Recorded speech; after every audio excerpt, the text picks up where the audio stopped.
안녕하세요. 오늘 벌써 세 번째 시간입니다. 이 시간이 즐거우신지요? 저는 이 시간이 너무 재밌습니다. 너무 신납니다. 저 혼자만 즐기는 것 같아 죄송한 마음도 좀 들기는 하는데 여러분들도 재밌고 신나는 시간 되실 수 있기를 바랍니다. 좀 지루하다 싶으면 제가 돈도 조금씩 드려가면서 할게요. 자, 오늘도 역시나 출석부 한 장 찍고 그리고 시작하도록 하겠습니다. 자, 밝은 표정 부탁드릴게요. 하나, 둘, 네. 잠깐 기도하겠습니다. 하나님, 오늘도 이 시간에 하나님을 기대합니다. 우리 가운데 찾아오셔서 하나님 당신의 은혜와 사랑을 우리 마음에 각인하고 새길 수 있도록 도와주옵소서. 예수님의 이름으로 기도드립니다. 아멘. 제가 지난 시간에 했던 일 중에 하나가 우리 마음의 포맷을 잡는 일이었습니다. 그 마음의 포맷, 우리의 마음을 어떻게 생각하느냐, 크게는 이제 세계관으로 설명드렸어요. 신이 있는 세계관, 없는 세계관, 그리고 지옥, 천국이 있다고 믿는 것과 없다고 믿는 것, 그리고 천국에 누구의 힘으로 갈 거냐, 내 힘으로 가느냐, 주께서 행하신 일로 말미암아 가느냐 하는 것들이 우리 마음에 굉장히 많은 세계관을 정리해 준다고 말씀드렸어요. 그러고 나서 복음 이야기를 하면서 조금 어려운 얘기로 조직신학을 말씀드렸는데 혹시 이거 기억하실런지요? 첫 번째 신론, 두 번째 인간론, 세 번째 기독론. 대박인데요? 어려운데 이거. 네 번째 구원론, 여섯 번째 종말론, 다섯 번째 교회론. 자, 지난 시간에 안 나오신 분은 왜 6번, 5번을 거꾸로 쓰느냐 궁금해하실 것 같아서 설명드리자면, 외우려고 그래요. 신, 인기, 구, 종교 이렇게 외우면 좀 더 빨리 쉽게 외울 수 있으니까 바꾼 겁니다. 새로운 인기를 끄는 옛날 종교. 그래서 제가 지난 시간에 집중적으로 말씀드렸던 것은 바로 이 신론 부분이었습니다. 하나님은 어떤 분이신가? 하나님이 우리를 얼마나 사랑하고 계시는가? 하나님의 창조는 어떤 과정을 통해서 이루어졌는가 하는 것들을 설명을 드렸습니다. 그리고 오늘 다루게 될 내용은 인간론입니다. 인간의 범죄가 무엇인지, 죄가 무엇인지 여기에 집중하려는 겁니다. 이것 말고 또 이야기 플롯이라는 것을 말씀드렸어요. 이야기 플롯. 플롯은 발단, 위기, 절정, 이런 철정이라고 쓸 뻔 했네. 이거 되게 지혜로운데요. 이렇게 딱 잘라갖고 이렇게 하는 거. 절정, 결말이라고 하는 구조를 가지고 있습니다. 자, 이 중에서 중요한 게 뭐라고 말씀드렸는지 기억나시나요? 위기입니다. 위기가 굉장히 중요해요. 위기를 어떻게 설정하느냐에 따라서 뒤에 나오는 그 해결자들이 직업이 달라져요. 연예인이 될지, 경제인이 될지, 의사가 될지, 군사 전문가가 될지 다 달라지는 부분입니다.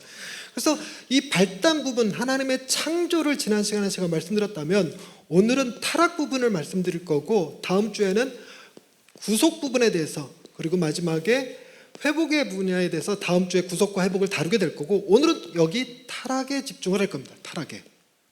그래서 이 타락에 집중하면 마음이 많이 힘들어요. 그래서 제가 얼마나 이거를 재미있게 또 평이하게 말씀드리냐에 따라서 달라지기도 하겠지만, 이 타락의 부분을 우리가 시험 들지 않고 받아들이기 위해서는 지난 시간에 다뤘던 하나님이 우리를 얼마나 사랑하시는지, 우리가 하는 그 어떤 행위로도 하나님의 사랑을 더할 수도 없고 덜 할 수도 없다라는 사실, 그 하나님의 사랑이 전제되어 있어야 됩니다. 그래서 오늘 말씀을 듣기 위해서는 여러분 마음에 무엇이 있어야 되냐면, 하나님 나 사랑하신다라는 약간의 믿음이 필요로 해요.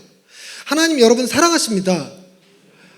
그냥 이 정도 수준 갖고 조금 어려우니까 우리가 이제 좀 마음도 좀 풀고 몸도 좀 풀 겸, 김밥 드셨으니까 졸려요. 그러니까 마음도 풀 겸 몸도 풀 겸 두 손 들고, 하나님이 여러분을 사랑하십니다. 네, 감사합니다. 그게 의심되면 안 돼요. 그거 확실하게 붙든 상태에서 오늘 타락의 이 부분을 배우셔야 합니다. 그래서 우리가 이제 복음을 다루다 보면 만나게 되는 도표, 그림이 하나 있습니다. 복음의 확장선이라고 불리우는 그림인데요. 복음의 확장선. 오늘 이게 굉장히 중요한 역할을 하게 될 거예요. 먼저 우리의 태어나서 살아오는 삶이 있습니다. 그러다 어느 정점에서 우리가 하나님을 만나게 돼요. 신앙을 경험합니다. 소위 회심이라는 걸 하게 됩니다. 그러고 나면 우리의 인식이 두 방향으로 흐르게 됩니다. 두 방향으로 이렇게 흐르는데, 첫째는 하나님의 사랑에 대해서, 하나님의 거룩하심에 대해서 인식이 자라납니다. 그래서 내가 처음에 알았던 하나님의 사랑보다 신앙을 하면 할수록, 교회 생활을 하면 할수록 하나님의 사랑이 내가 생각했던 것보다 더 크다라는 사실을 발견해 나가는 거예요. 신앙생활이 깊어질수록 정말 하나님의 사랑은 어마어마한 거구나 이렇게까지 느껴지는 겁니다. 그래서 이 하나님에 대한 인식이 점점 자라고, 또 밑으로는 무엇이 깊어져야 되냐면 나의 죄성, 내가 얼마나 악한가, 내가 얼마나 죄인인가라는 이 인식이 깊어져야 됩니다. 이게 점점 깊어져야 돼요. 그래서 바울이 처음에 예수를 믿었을 때 나는 사도들 중에 만삭되어 나지 못한 자 같다 이렇게 표현했어요. 그러니까 사도들 중에서 제일 작다 이렇게 표현했거든요. 그러나 어느 정도 시간이 지나고 나니까 바울이 또 이런 말을 해요. 나는 교회에서 제일 작은 자보다도 더 작은 자다 이렇게 표현합니다. 그리고 그의 말년에는 굉장히 유명한 말을 했어요. 나는 죄인 중에, 아시는 분들 계시죠? 나는 죄인 중에 괴수다 이렇게 얘기합니다. 설마니 바울이 신앙을 믿고 예수를 만난 다음에 허구한 날 죄를 짓고 사람 만날 때마다 죽이고 욕하고 뭐 그랬다는 뜻은 아니잖아요. 그러니까 신앙이 깊어지면 깊어질수록 내가 얼마나 더 큰 죄인인가라는 생각이 깊어져야 됩니다. 그래서 하나님의 거룩하심과 나의 죄성이 깊어지면서 이 사이를 메꾸는 십자가, 예수 그리스도가 점점 커져야 합니다. 이게 굉장히 중요한 일이죠. 그래서 처음에 출발은 우리가 첫날 첫 시간에 다뤘던 게 서론격인데, 하나님은 우리를 사랑하십니다. 요거 다음에 하나님이 우리에 대한 어떤 계획을 가지고 계신지를 설명드렸는데, 요거 맞추시는 분에게 일단 주고 시작하죠. 자, 하나님은 우리가 결국 어떻게 되기를 원하실까요? 손 들고 정답을 맞췄는데 그 손을 들고 얘기하시면 정답은? 정답입니다. 모범생은 항상 있어요, 어디 가나. 네, 감사합니다. 근데 지난 시간에도 받지 않았나요? 이 재물 복이 좀 있으신 분이시구나. 저런 분하고 가깝게 지내야 되는데. 영광의 찬송이 되는 겁니다. 영광의 찬송.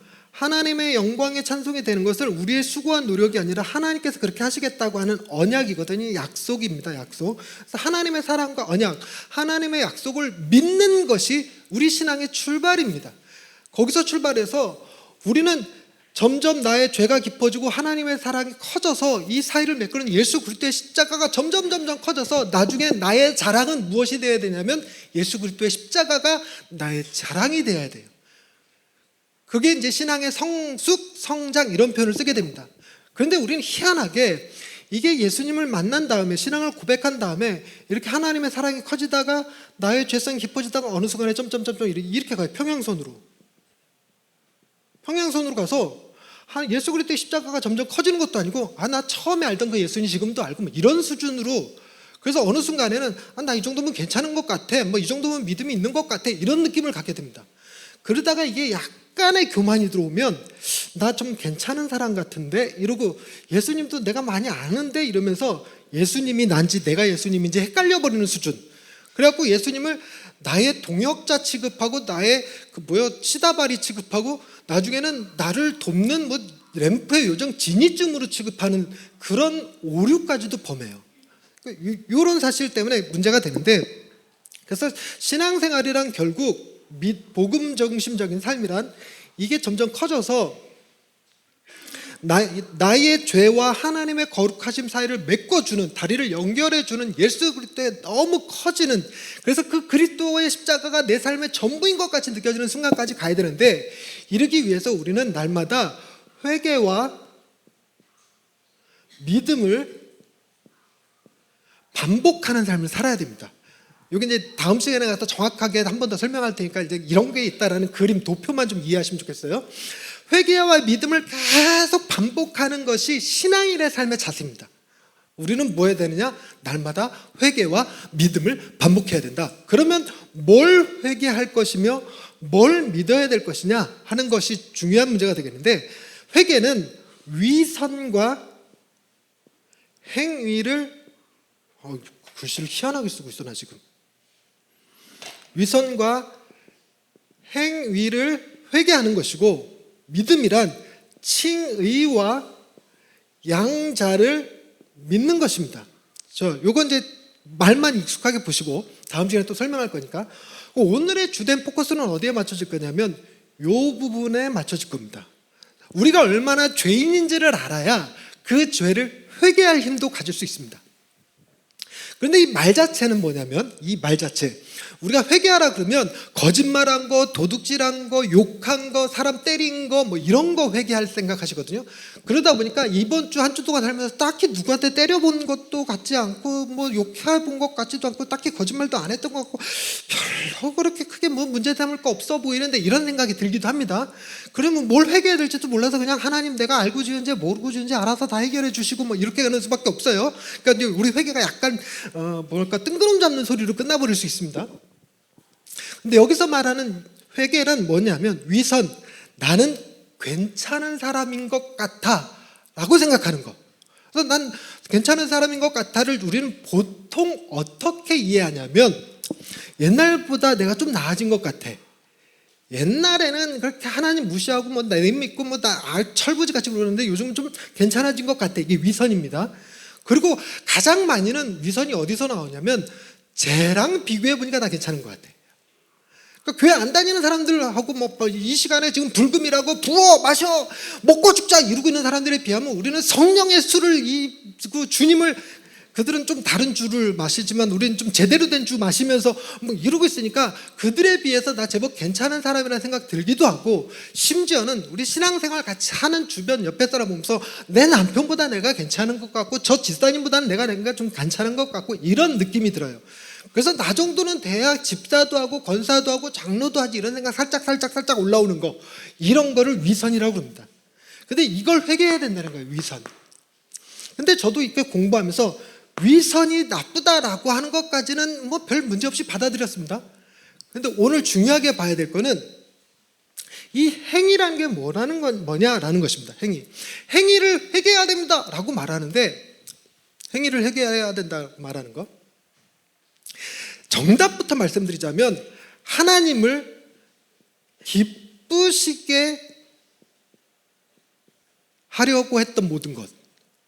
와, 나 이게 이해가 안 됐어요. 저걸 왜 회개해야 돼? 이런 느낌이었습니다. 여러분, 예배 열심히 잘 드는 거 회개하라 그러면 와, 그걸 왜 회개하라고 그래요? 그건 나의 자랑이지 이렇게 느껴지잖아요. 여러분, 기도 열심히 한 거 회개하셔야 됩니다. 찬양 열심히 한 거 회개하셔야 됩니다. 이러면 아니 뭔 소리야 이렇게 느껴져요. 이걸 이해하는데 어려움이 많았습니다. 그래서 제가 첫날 요거를 그냥 여러분 이 시간에 딱 이거부터 들으면 뭐 마음에 걸림돌이 될 것 같으니까 미리 기름을 좀 제가 쳐드렸습니다. 그래서 우리는 하나님을 기쁘시게 하는 존재가 아닙니다. 우리는 하나님을 그렇지 다 같이 하나님을 기뻐하는 존재예요.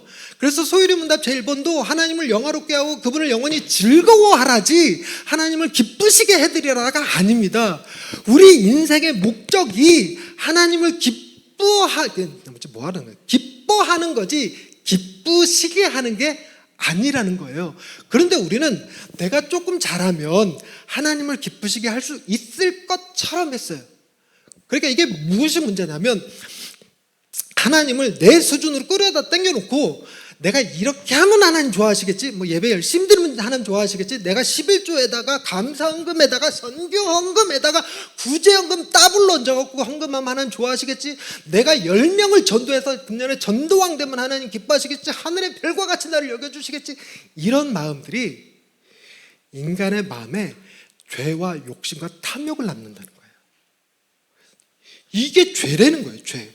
하나님을 기쁘시게 하려고 했던 것, 하나님은 나와 비슷한 수준이어서 내가 기쁘시게 하려고 하면 할 수도 있을 것처럼 느끼는 것, 하나님의 거룩하심을 나의 수준으로 땡겨놓은 거라는 겁니다.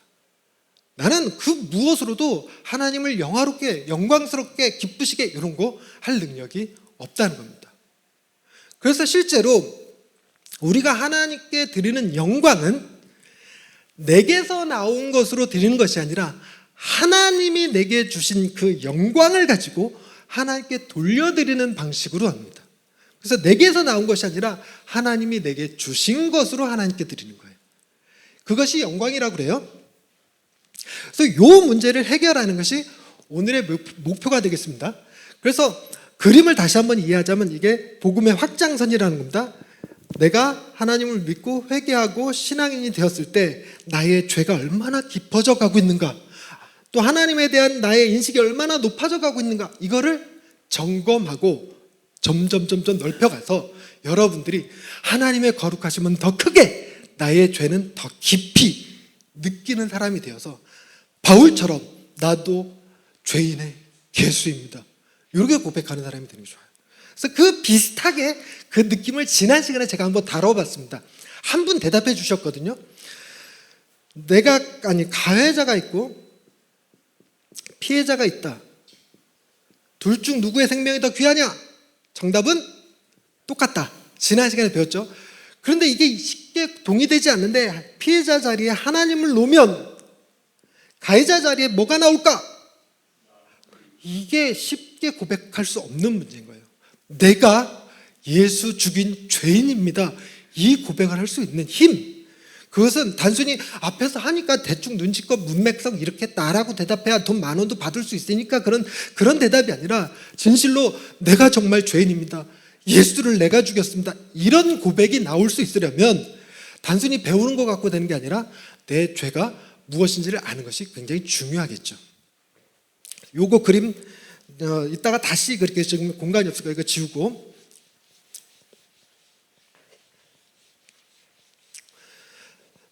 발단 위기 절정 결말에서 위기가 지금 오늘 다루게 될 내용입니다. 저 위기를 아는 것이 왜 중요하냐면, 예를 들어서 이렇게 설명할 수 있습니다. 제가 집을 비운 사이에 제 친구가 저희 집에 왔다가 집에서 내가 미처 지불하지 못한 고지서, 독촉장이 최후 통지서로 나와 있는 거예요. 이게 마지막에 이때 꼭 내야 되는 거예요. 그런데 그 친구가 내가 바깥에 나가 있는 동안 지가 내줬어, 그거를. 그래갖고 제가 집에 왔더니, 야, 너 독촉장 하나 날라오고 있어갖고 내가 대신 내줬다. 그러면 저는 어떻게 그 친구에게 반응해야 될까요? 반응 수준을 정하기 위해서는 그 친구가 내준 독촉장이 뭔지를 알아야 돼요. 그래서 그 친구가 내준 독촉장이 전기세였다면, 아니 내려고 했는데 자꾸 잊어버려갖고 못 내서 3차 경고 이후엔 전기 끊기잖아요. 그래서 전기 끊는다는 독촉장이어서 그걸 내줬어. 그래서 한 20만 원 내준 거야. 그러면 야 고맙다, 야 나가 밥 밖에 먹자, 내가 밥 사줄게, 뭐 이럴 수 있어요. 그런데 그 친구가 내준 게 뭐였냐면, 내가 빚을 갚지 못해서 집이 차압당했는데 채우고 주세요. 오늘까지 빚을 갚지 않으면 집이 은행에 넘어가고 우리 가족이 다 집 밖으로 쫓겨나서 집 없이 살아야 되는 거야. 그래서 나는 나가서 그걸 해결해 보겠다고 사방팔방으로 돈 구하러 다니다가 집에 온 거죠. 왔더니 그 친구가 날 대신해서 몇십억 하는 돈을 대신 내줬다면, 여러분 손 딱 내밀면서 역시 친구는 달라, 너밖에 없어, 이 정도로 끝낼까요? 절대로 그렇지 않습니다. 그냥 나가서 밥 밖에 먹자, 내가 밥 사줄게, 이럴 수 있는 문제도 아닙니다. 내가 얼마나 그 문제 갖고 마음을 졸였으며 힘들어했으며 이런 걸 생각하면 엎드려서 눈물부터 날 거예요. 네가 우리 집의 생명의 은인이라고. 그래서 우리가 예수 그리스도를 대할 때, 우리를 구원하신 예수 그리스도 앞에 내가 단순히 감사할 거냐, 그 앞에 엎드려서 눈물을 쏟을 것이냐 하는 것은, 그분이 해결하신 이 위기, 죄의 문제가 무엇이었느냐를 알 필요가 있습니다. 주님께서 해결하신 문제가 뭔지를 모르면 예수 그리스도를 우리는 단순히 삶의 조언자쯤으로 여기거나 아니면 헬퍼, 내 삶을 도와주시는 분으로 그렇게 여기는 실수를 할 수도 있어요. 기분에 따라서는 예수 나의 친구, 아멘, 이 수준으로 내 신앙생활이 끝나버릴 수도 있습니다. 근데 우리는 신앙생활이란 반드시, 우리의 믿음은 예수 그리스도가, 아멘이 필요한 부분이에요. 예수 그리스도가 나의 경배의 대상임을 믿어야 합니다. 어느 정도가 돼야 내가 그분 앞에 무릎 꿇고 엎드려서 울고, 하나님 예수님 당신은 나의 구주십니다, 나의 메시아입니다, 나의 경배를 받으시기에 합당하신 분이십니다, 이렇게까지 얘기할 것이냐, 그것은 내가 주님 앞에서 해결된 게 무엇인지를 아는 것이 중요하죠. 제가 그 처음에 전도사 사역을 할 때 첫 사역을 안산에 살면서 제천으로 다녔어요. 그러니까 제가 안산 제일교회를 다녔는데 안산 제일교회 부목사님 한 분이 제천교회 담임 목사님이 되셔서 부임하셨는데 그 교회 전도사님이 안 계셨어요. 저는 안산 제일교회 청년이었고 그럴 때 그 목사님이 재훈아 네가 같이 가서 나랑 교회를 한번 세워보지 않을래? 우리 교회 와서 전도사 해라 그랬단 말이에요. 제가 그때 신학교 2학년이었는데 그 말을 딱 들으니까 여러분 남자는요 누가 알아주기만 하면 목숨 바칩니다. 남자는요 왕을 언제 시해할 수 있냐면 자네야말로 진짜 이 시대에 뛰어난 무사일세 너밖에 이 나라를 구할 자가 없어 이 말 들으면 삼족을 멸한다 할지라도 가서 왕의 목을 땁니다. 그게 인간이 남자라. 그러니 재훈아 넌 나랑 같이 사역하면 좋겠어 이 얘기에 그냥 홀라당 속아갖고 제천을 다녔는데 와 제천이요 시골이니까 거기 계시는 성도님들이 유난히 뭐가 강했냐면 목사님 전도사님에 대한 대우가 어마어마했어요. 그러니까 저 처음으로 전도사 나갔는데 전도사 나가기 전까지 교회에서는 거의 막리라는 사람이었어요. 재훈아 이거 좀 옮겨오면 돼 찬양 인도해야 돼 뭐 전도해 나고 그냥 뭐 온갖 시다바리는 교회에서 다 하다가 전도사라 치고 딱 갔는데 장로님 권사님 저희 어머니 아버지보다 나이 많으신 분들이 저한테 90도로 어휴 전도사님 이러시지를 않나 식사를 차리면 저 먼저 밥을 차려주시고 그리고 뭐죠 그 수박을 먹는데 가운데 맛있는 부분만 따로 떠갖고 저한테 주고 본인들은 그 맛없는 덜 단 부분 드시고 자러 그 장로님 방에서 이렇게 하룻밤 자기도 하고 그랬거든요. 가면 풀 먹인 이불 내주시고 머리에 새로운 양말과 속옷 이렇게 놔두시고 그게 너무 부담스러운 거예요. 그러니까 저는 제가 부모님이 시각장애인이시다 보니까 그리고 왕따도 많이 당했고 그러다 보니까 나는 하대받고 무시당하는 거에 뭐 약간 길들여져 있는 사람이었고 그러다 보니 자연스럽게 제 정체성 자체가 저 밑바닥을 기어요. 그래서 지금도 우울증이 거기서부터 비롯된 거라고 이제 요즘 상담받는데 그 얘기를 하시라고. 그래서 저는 만물의 찌꺼기 같이 여김을 받아도다 이 바울이 그 말할 때 내 얘기야 뭐 이렇게 받아들였던 사람입니다. 근데 그런 과분한 사랑을 제가 받으니까 뭐라 그럴까 너무 가슴이 감격스러운 거예요. 그래서 토요일날 이렇게 교회를 가는데 차로 한 4시간 반이 넘게 걸려요. 그러니까 영도고속도로를 타고 가는데 토요일날은 가는 방향으로 막히고 주일날은 끝나고 오는 방향으로 막혀요. 그러니까 차 안 막히면 2시간이면 가는 거리를 맨날 4시간 반 5시간씩 걸려서 이렇게 다녔거든요. 근데 가는데 그런 거 있잖아요. 그 찬양도 부르고 설교 연습도 하고 교회 가는 길이 막 은혜의 현장이야. 그냥 나 혼자 부흥회를 하는 거죠. 그러다가 이제 기독교 방송을 딱 틀었는데 기독교 방송에 그런 노래가 나오는 거예요. 다니엘이라는 노래, 다니엘이라는 노래가 흘러나왔어요. 소리엘이라고 하는 가수가 불렀는데 소리엘이라는 가수가 5.5집에서 다니엘이라는 곡을 만들었습니다. 다니엘이 왕한테 하나님께 기도하는 것을 금하는데도 불구하고 기도하다가 왕의 미움을 받았고 감옥에 들어가잖아요. 사자굴에 들어가잖아요. 그때 왕의 이름이 다리오였습니다. 근데 다리오 왕은 다니엘이 사자굴에 들어가는 것을 원했을까요? 원치 않았을까요? 원치 않았습니다. 왜 원치 않았을까요?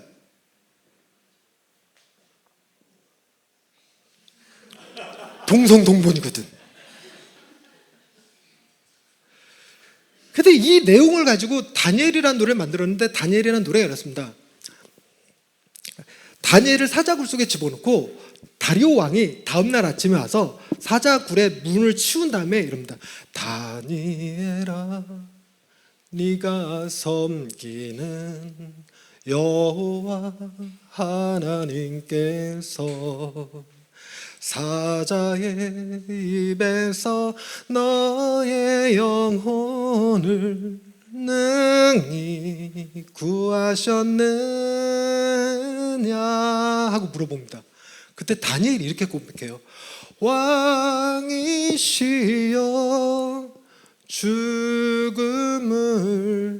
주셔도 은혜인 저의 영혼을 사자의 입에서 벗어나게 은혜를 베푸사 구원을 이러고 찬양을 하거든요.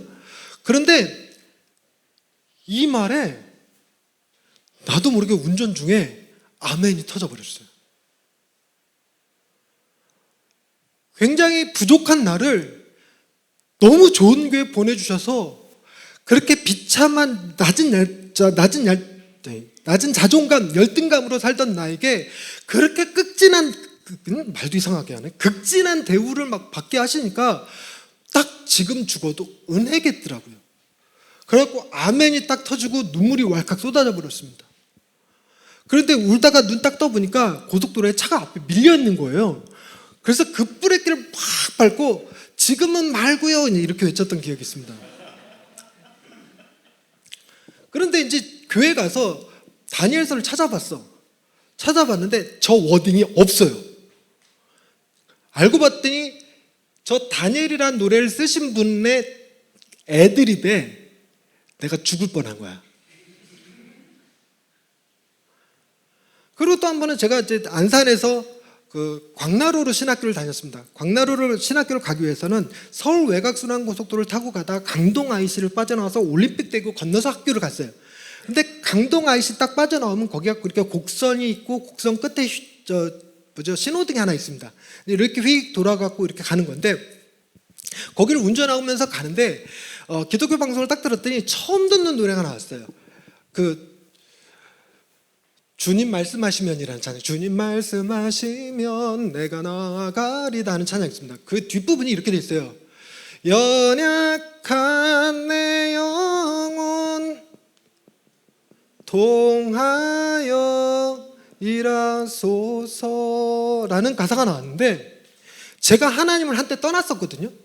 그리고 저는 제 자존감이 바닥이어서 시각장애인 부모님 밑에서 껌파리 생활하며 살아갔던 내가, 이렇게 연약한 내가, 게다가 이 안경을 쓰는 이유가 얼굴이 험해서잖아요. 이렇게 얼굴 험한 애가, 이런 내가 어떻게 하나님의 일을 할 수 있을까?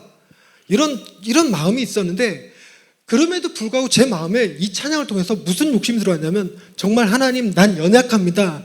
하지만 연약한 통해서 연약한 내 영혼 통하여서 일하여 주옵소서라는 신앙의 고백이 저절로 나오는 거예요. 나도 저거에 또 아멘을 해버렸네, 울었네, 신호 대기하는 차를 못 봤네, 뒤에서 있는 거 받아버렸네. 와, 얼마나 세게 받았던지요. 차가 본네트가 찌그러지면서 안에 에어컨에 박살이 났어요. 여러분 교통사고 나오신 분들은 알겠지만 고개 박살이 나면 그림이 예뻐요. 하얀 연기가 막 뿜어져 나옵니다. 와, 그런데도 눈물이 멈추질 않는 거예요. 내 영혼 통하여 일하여 주옵소서.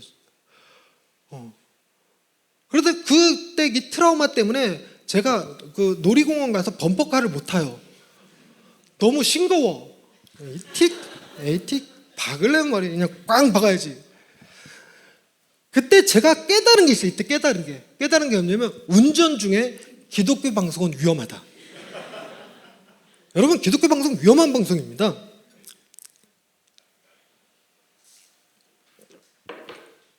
그래서 우리가 이렇게 찬양에 어떤 입에 붙을 때가 있잖아요. 아침에 무슨 뭐 하나 들으면 계속 그 같은 노래가 중얼중얼 그런 이상한 습관들이 우리 안에 있는데, 저도 어느 순간 나도 모르게 그냥 예수 하나님의 공의 주독생자 그의 나라 임하시네, 이 찬양이 계속 흥얼댔어요. 뭐 끝까지 노래를 아는 것도 아니고 그 부분만 계속 반복. 그랬다 이제 저녁에 자려고 딱 누웠는데 또 그 노래 흥얼거려요. 예수 하나님의 공의 주독생자 그의 나라. 갑자기 빈정이 확 상하는 거야. 공의? 여러분, 십자가가 하나님의 사랑인 것에 대해서는 제가 이견이 없어요. 하나님의 위대한 사랑입니다. 제가 지난 시간에도 막 엄청나게 강조했듯이 십자가는 하나님의 사랑입니다. 그런데 그 가사는 그 십자가가 하나님의 공의이기도 하다는 거예요. 실제로 신학교에 가면 십자가는 하나님의 사랑이자 하나님의 명확한 공의라고 배웁니다. 그런데 제가 갑자기 빈정이 확산했던 건 여러분 공의에 대한 개념 때문에 그랬어요. 여러분 예를 들어서 50만 원짜리 물건을 훔치면 우리나라 법으로 벌금이 50만 원이라고 가정해 보십시다. 이게 법이라면 가정해 봅시다. 그래서 제가 50만 원짜리 물건을 딱 훔쳤어요. 그랬더니 판사가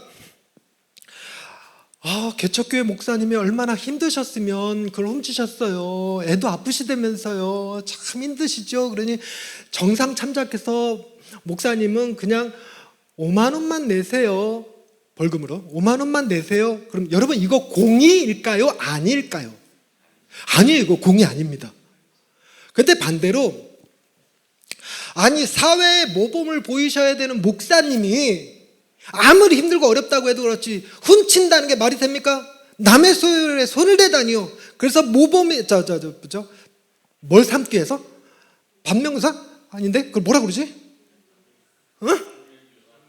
반명사 말고 어쨌든 뭘 삼기 위해서 500만 원을 때리겠습니다.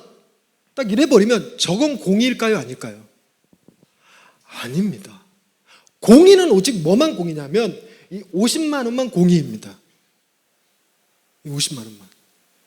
근데 이 생각이 드는데 여러분 예수님께서 십자가에 달려 돌아가실 때 온몸에 물과 피를 다 쏟으셨거든요. 아니 채찍질도 당하시고 조롱도 당하시고 그리고 제자들이 부인하고 떠나고 버림받으시고 심지어 십자가 위에선 태양도 빛을 잃어버리고 하나님도 침묵하시고 그런 비참한 가운데서 돌아가셨거든요. 근데 그 예수님이 십자가에 나를 위해서 그토록 고통을 당하신 건 사랑이라는 사실은 이해되지만 나의 죄 때문에 그렇게 돌아가셨다. 나의 죄 때문에 그렇게 돌아가셨다라고 생각하기에는 왠지 내가 50만 원짜리 물건 훔쳤는데 500만 원이 아니라 500억 벌금을 때린 것 같은 기분이 들었어요. 묘하게 하나님이요 내가 잘못이 없다는 얘기가 아니라 나 잘못한 건 맞는데 그렇다고 해서 내 죄를 사하겠다고 예수님께서 그 모진 채찍질 당하시고 십자가에서 물과 피를 쏟으며 죽으실 것까지는 없었잖아요 라는 생각이 든 거예요. 여러분들은 어떠십니까? 여러분들은 여러분이 지은 죄에 예수님의 십자가는 합당한 벌 같습니까? 과잉 처벌 같습니까? 전 이게 완벽한 과잉 처벌로 느껴졌어요. 과잉 처벌도 너무 심하다. 그래서 하나님, 이거는 하나님의 공의가 아니라 하나님의 폭력입니다. 그냥 어떻게 이게 공의가 됩니까? 하는 짜증이 올라온 거예요. 그러다가 더 짜증이 뭐였냐면 그때 당시 우리 딸이 5살이었어요. 장애를 가지고 있는데 이쁜 딸이. 얘도 구원을 받으려면 얘 죄값을 예수님이 이렇게 치러야 한다는 거예요. 제가 이런 말씀을 드리면 가끔 어떤 분들은 이렇게 얘기합니다. 예수님이 십자가에서 달려 돌아가신 건 목사님 한 사람의 죄 때문이 아니라 목사님과 저희와 우리 지구상에 존재하는 모든 죄인들의 죄를 죄다 합친 거죠. 이렇게 대답하시는 분들이 계시거든요. 근데 신학적으로는 그게 틀린 말이라고 합니다. 왜냐하면 여러분 이런 질문 받아보셨나요? 예수님이 누구 때문에 십자가 달려 돌아가셨나요? 그럼 정답은 나라고 대답합니다. 나. 우리라고 대답하면 땡 그래요. 왜 그러냐면 이 세상에 구원해야 될 존재가 나 한 사람이었어도 예수님은 동일하게 십자가를 지셨을 거라는 게 신학적인 정론입니다. 그래서 우리 모두의 죄를 합치면 저렇게 죽을 정도 되지 않을까? 이렇게 생각하는 건 잘못 보는 거고 예수님의 십자가 달라고 돌아가신 건 오로지 나 한 사람의 죄값이 그만큼 크기 때문이라는 겁니다. 그래서 여러분 이거는 하나님이 잘못했다라고 하든가 아니면 가능성은 뭐밖에 없냐면 내가 50만 원 훔쳤다고 생각한 이것이 나의 착각일 수 있다는 겁니다. 그러니까 내 죄가 그렇게 크지 않다고 생각하는 건 착각일 수 있다는 거예요. 더더군다나 내 딸아이는 뭔 그렇게 죄를 많이 지었다고. 이렇게 착하고 예쁜 딸아이가 뭔 죄를 지었다고 우리 딸아이 구원받으려면 예수님이 십자가에서 그렇게 죽어야 된단 말입니까? 확 딱지가 나는 거예요. 밤에 뜬금없이. 그랬더니 하나님이 이제 제게 여러 가지 지혜를 주시는데 죄를 바라보는 인식이 조금 달라지게 됩니다. 그게 뭐냐면 여러분 에덴 동산에 선악과가 있었습니다. 선악과를 따먹으면 어떻게 될까요? 선악과를 따먹으면 어떻게 될까요? 죽습니다. 여러분, 죽을까 하노라는 왜곡한 거예요. 하와가 뱀에게 죽을까 하노라 했다. 이건 이제 왜곡한 거고, 선악과를 따먹는 애는, 아이고 주여, 제가 긴장했나 봐요. 입이 말라요. 선악과를 따먹는 날에는 정령 반드시 죽는다. 이게 하나님의 선언입니다. 그러면 선악과는 위험한 거잖아. 그죠? 제가 든 생각은 무슨 생각이었냐면, 하나님은 선악과를 두면 아담과 하와가 따먹을 거를 아셨을까요? 몰랐을까요? 아셨죠? 이게 몰랐다 그러면 하나님의 전지전능하심이 그 훼손됩니다. 하나님 아신 거예요. 아신 거예요. 근데 여러분, 제가 어릴 적, 저희 아이들이 어릴 적 바닥을 기어다닐 때 뜨거운 커피를 마시다가 바닥에 내려놓으면 됩니까? 안 됩니까? 안 돼요, 절대로. 근데 제가 아이들한테 경고합니다. 건들지 마. 건들지 마. 건들면 니들 손 뒤어. 큰일 나. 건들지 마. 건들지 마 했는데 애들이 막 와서 딱 건드렸어. 그러면 애가 맞을까요? 내가 맞을까요? 제가 맞죠? 우리 안에 날라와서 이단 옆차기 할 겁니다. 왜 뜨거운 걸 바닥에 뒀어? 이렇게 될 거예요. 그러니까 하나님, 이게 위험한 거였으면 딴 데다가 치워놓고 여기다가 깊은 계곡을 파놓고 여기에 악어가 득실거리게 하고 이 선악과 주변으로는 막 가시덤불 무지하게 펼쳐놓으시고 이 열매도 한 100m, 뭐 1000m 높이에 막 여기에 열리게 하셔서 저거 따먹으려면 길을 쓰고 올라가다 뒤질 것 같은 느낌이 들게끔 좀 이렇게 좀 멀찍이 좀 두시지. 왜 에덴 동산 한복판에 그것도 잘 보이는 곳에 따먹기 쉬운 자리에 두셨느냐는 거예요. 그것도 공교롭게 맛있게 보이게 만들어갖고. 그러니까 이게 의아한 거죠. 그럼 이건 둘 중에 하나밖에 없어요. 따먹고 죽으라는 건가? 아니면 다른 뜻이 있든가. 제가 아무리 생각을 해봐도요, 하나님이 아담과 하와를 이거를 따먹고 죽게끔 하는 게 하나님의 뜻이 아니었을 거라는 게 제 생각입니다.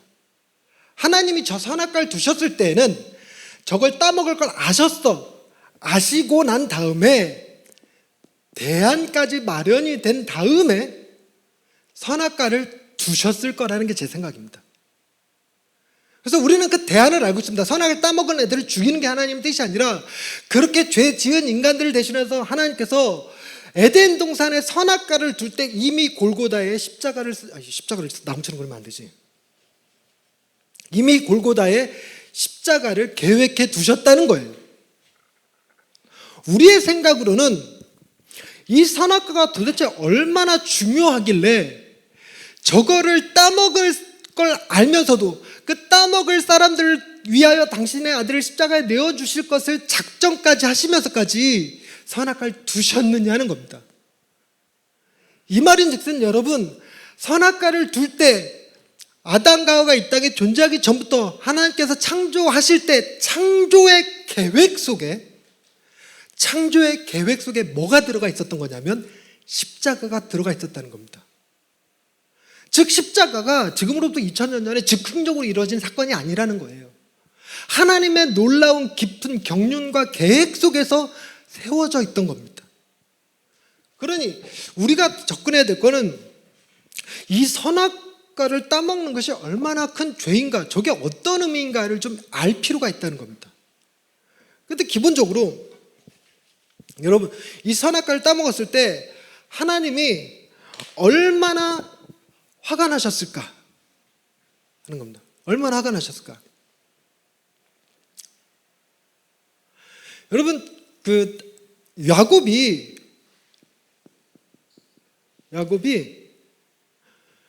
삼촌 라반의 집에 도망갔다가 거기서 굉장히 아리따운 아가씨 라헬을 만납니다. 근데 라헬을 만나서 첫눈에 반해버렸어요. 그래갖고 나 삼촌 라반한테, 삼촌 라헬을 제게 아내로 주십시오. 제가 그러면 삼촌한테 7년 동안 무임금 노동을 해드리겠습니다. 딱 이래요. 근데 삼촌이 오케이 했어요. 그때 여러분 라헬이 얼마나 예뻤냐면요,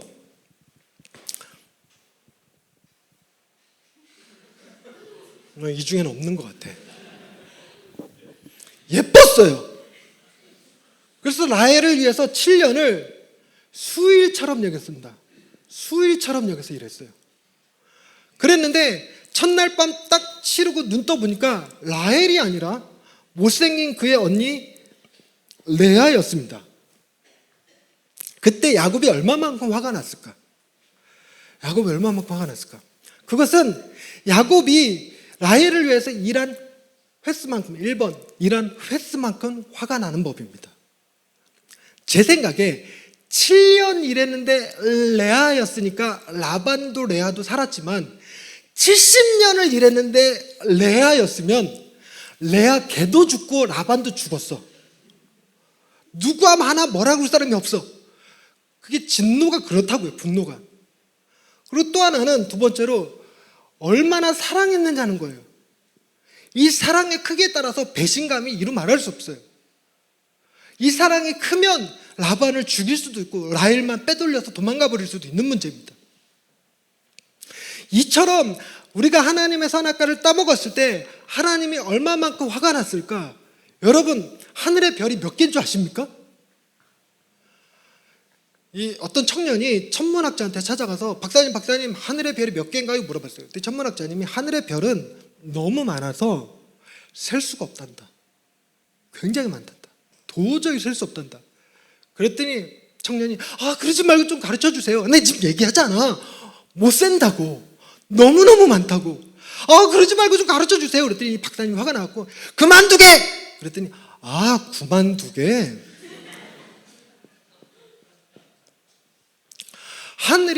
별이 92개라는 거예요.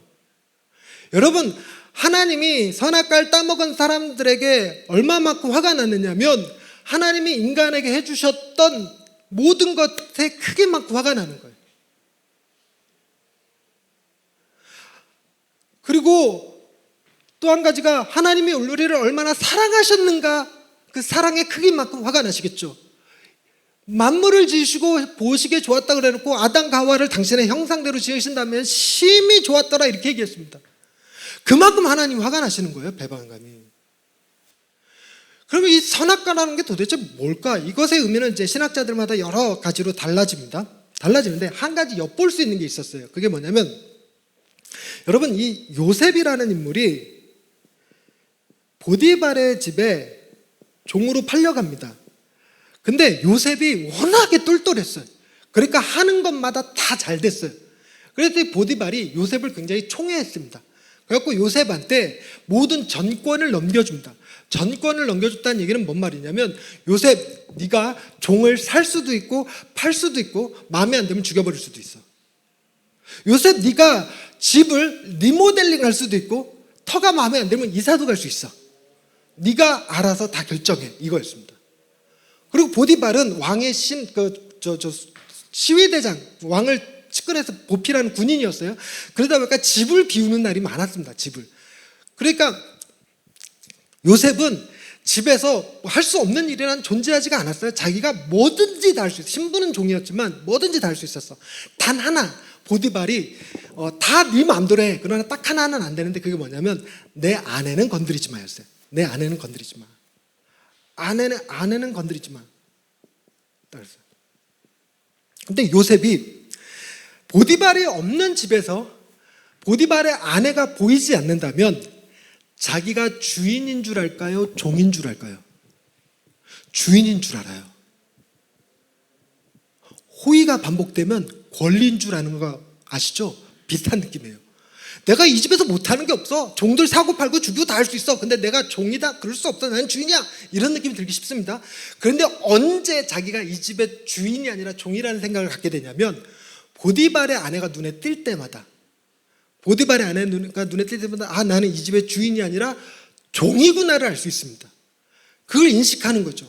마치 선악과가 이런 보디발의 아내 같은 역할을 했다는 겁니다. 즉 하나님은 인간이 스스로의 주인이 아니라 에덴과 동산을, 하나님이 주신 지금 동산을 지키고 보호하고 가꾸고 이러는 종이란 말이에요. 종. 하나님께서 너는 주인이 아니라 종이다 라는 것을 알려주시는 유일한 방법이 선악과를, 그것도 가장 눈에 잘 띄는 곳에다 둬서, 에덴 동산에서 아담과 하와가 못하는 게 없어. 다 할 수, 뭐든지 먹을 수 있었고, 온갖 짐승들의 이름은 자기네들이 다 지어주고 그랬어요. 그런데 그런 에덴 동산에서 선악과마저 없었다면, 눈에 띄지 않았다면, 아담과 하와는 에덴 동산을, 이 에덴 동산에 자기 건 줄 알고 내가 주인인 줄 알았을 거라는 겁니다. 근데 언제 무엇 때문에 자기가 종인 걸 아냐면, 에덴 동산 한가운데 너무나 눈에 잘 띄는 그곳에 선악과를 볼 때마다, 아, 나 저거는 못 건드리지, 나 저거는 못 먹지 라는 생각이 들어야, 아, 나는 이 에덴 동산의 주인이 아니라 종이구나, 진정한 주인은 하나님이시구나를 알 수 있다는 겁니다. 그런데 이 에덴 동산의 선악과를 따먹었다는 얘기는, 나는 더 이상 종으로 살지 않겠습니다, 나는 주인으로 살겠습니다 라고 선언한 것과 같다는 거예요. 이게 죄라는 겁니다. 그런데 저 이 말이 공감이 됐어요. 여러분은 하나님의 종입니까? 하나님의 주인이십니까? 이거 시험 보면 다 하나님이 나의 주인이십니다, 나는 그분의 종입니다, 이렇게 쓰실 거예요. 그런데 주인과 종을 구분 짓는 아주 명확한 기준이 있는데, 그것은 명령권자가 누구냐를 봐야 돼요. 여러분, 명령권자, 집에서 가장 어른은 리모컨 가지신 분이거든요. 그러니까 제가 억울하다고 생각하는 게, 그 리모컨 가지신 절대 권력의 소유자가 우리 아버지에서 아들로 넘어간 게 내가 당황스러운 거지, 나는 그 절대 권력을 가져본 적이 없어. 근데 이 명령권자를 보면, 여러분, 하나님이 여러분에게 명령하시는 자입니까? 아니면 여러분이 하나님께 명령하는 사람들입니까? 여러분들의 기도 내용은 주여 말씀하옵소서 종이 듣겠나이다입니까? 주여 귀를 크게 열어주옵소서 내가 말씀드리겠나이다입니까? 여러분, 우리가 막 죽어라 하나님 앞에 막 기도합니다, 뜨겁게 기도합니다, 막 금식하면서 기도하고 눈물 콧물 땀방울이 빗방울이 되도록 막 기도하면서 로또로 대박 숫자 6자리 이러고 외칠 때, 하나님이 끝내 하실 수 있는 대답이라곤 네 알겠습니다 밖에 없을 것 같아요. 우리 기도 끝나면 하나님의 말씀 들으려고 안 합니다. 그 자리에 딱 일어나서 아우 이쯤만 알아들으셨겠지 이러고 갑니다. 제 생활이 그랬어요. 제 생활이 남 얘기가 아니라. 그러니까 와, 내가 그동안 주인으로 살았네? 하나님이 나의 주인이라고 말은 그렇게 하면서도 맨날 하나님한테 건강하게 해주세요, 부자 되게 해주세요, 시험 잘 보게 해주세요, 맨날 이러고 살았던 거예요. 그거 안 해준다고 삐지고, 왜 기도대로 응답 안 해요? 시험 못 보고, 내가 시험 못 본 건 내가 공부를 안 해서 그랬는데도 하나님께 원망하죠. 하나님 도대체 내게 왜 이러십니까? 이러면서.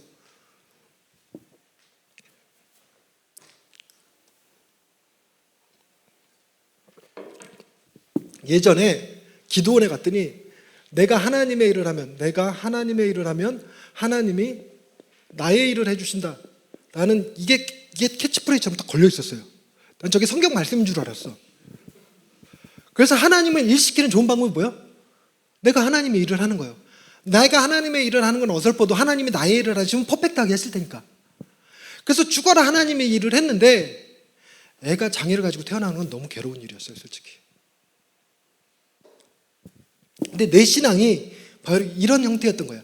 그러니 내 신앙은 하나님이 나를 얼마나 많이 소중히 여기시고 사랑하셨느냐에 따라서 달라질 문제라고 말씀드렸잖아요. 아담과 하와가 하나님께 받은 것과 내가 하나님께 받은 것 중 누가 더 많이 받았을까요? 너무나 명백하게 아담과 하와는 부모가 없었습니다.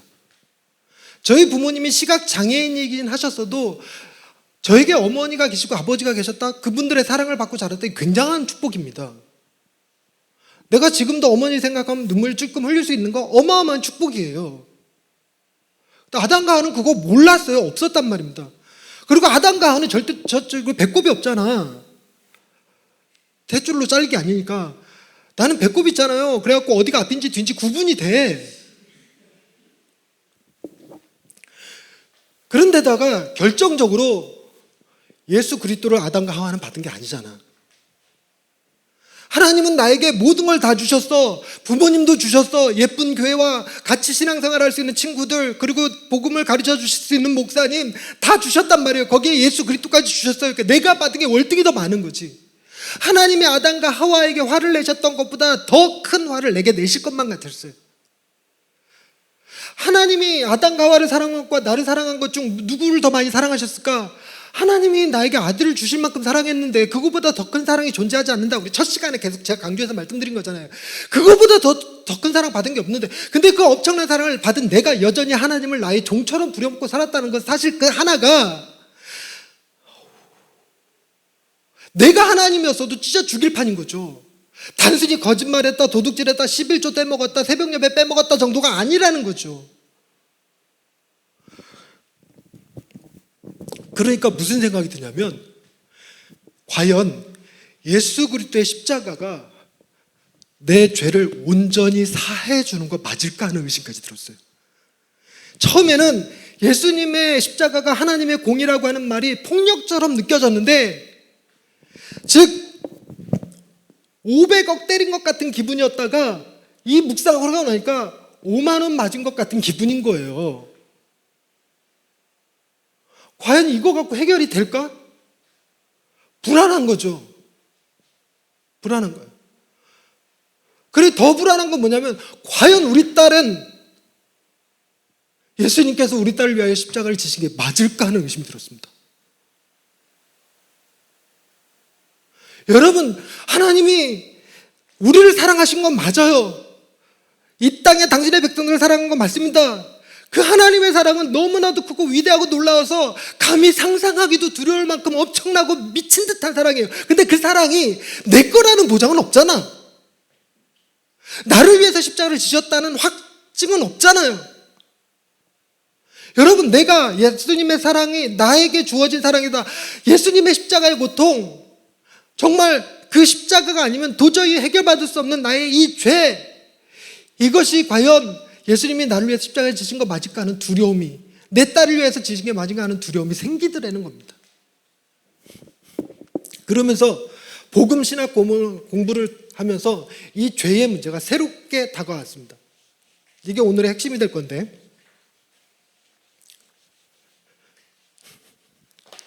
여러분, 아담과 하와가 선악과를 따먹은 걸 최초의 범죄라고 부릅니다. 그런데 이거를 분석하는 글 중에서 정말 탁월한 글을 하나 봤어요. 제가 하는 모든 지난 시간부터 계속 쭉 오는 거는요, 팀 켈러 영향입니다. 혹시 이름 들어보셨는지 모르겠는데, 팀 켈러 목사님의 영향입니다.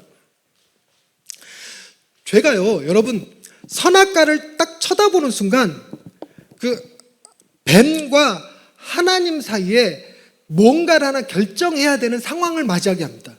하나님은 먹으면 정령 죽는다 그랬고, 뱀은 너 먹으면 네 눈이 밝아져서 하나님과 같이 될 수 있어, 이렇게 얘기한 거예요. 하나님과 같이 될 수 있어 라고 말한 뱀과 먹으면 죽는다 라고 말씀하신 하나님 말씀 사이에 누구의 말이 옳을까요? 누구의 말이 옳을까요?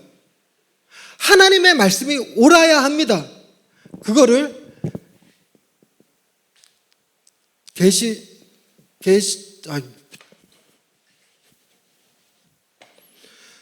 절대 계시 의존 사색이라고 불러요. 말이 너무 어렵죠. 애울 건 없습니다. 전문 용어가 저렇다는 거예요. 그냥 뭐든지 다 떼붙이고 뱀이 뭐라고 짓거리든, 여러분, 우리가 정신이 똑바로 박혀 있다면 우와 뱀이 말한다 이러고 도망갔어야지, 뱀이랑 쑥닥쑥닥 뜨더니 하나님의 말씀과 뱀의 이야기 중 누구 말이 옳은지를 저울질하고 있는 건 그건 죄라고 그래요. 뱀의 이야기가 맞는지 하나님의 이야기가 맞는지를 하와가 뭘 의존했냐면, 무엇에 의존해서 결정했냐면, 안, 이, 비, 설, 신. 그 젊은 애들, 청년들한테 이 얘기하면 못 알아들어요. 근데 어르신들이 알아듣죠. 아니, 비설신 그러면 보고, 듣고, 냄새 맡고, 맛보고, 만져보고. 오감. 하와가 선악과를 딱 쳐다본 거예요. 쳐다보더니 보암직하고 탐스러워 보이고 지혜롭게 할 것처럼 보였어요. 즉 자기가 보고 판단해 보기를 뱀의 말이 맞는 것 같았다고요.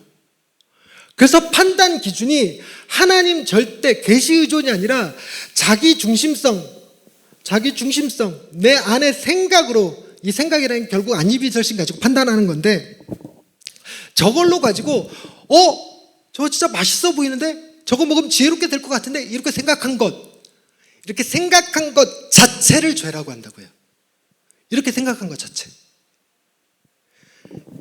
이걸 판단한 거라고 합니다. 판단한 거. 여러분, 아담과 하와가 선악과를 안 따먹었으면 우리가 죄를 안 지을 줄 아는 사람들이 있는데요, 안 그렇습니다. 아담과 하와가 안 따먹고 여러분들도 안 따먹으면서 누가 따먹었을까? 내가 따먹었어. 궁금해갖고. 전 워낙에 호기심이 강한 사람이라서. 근데 무엇보다도 저게 문제가 뭐냐면,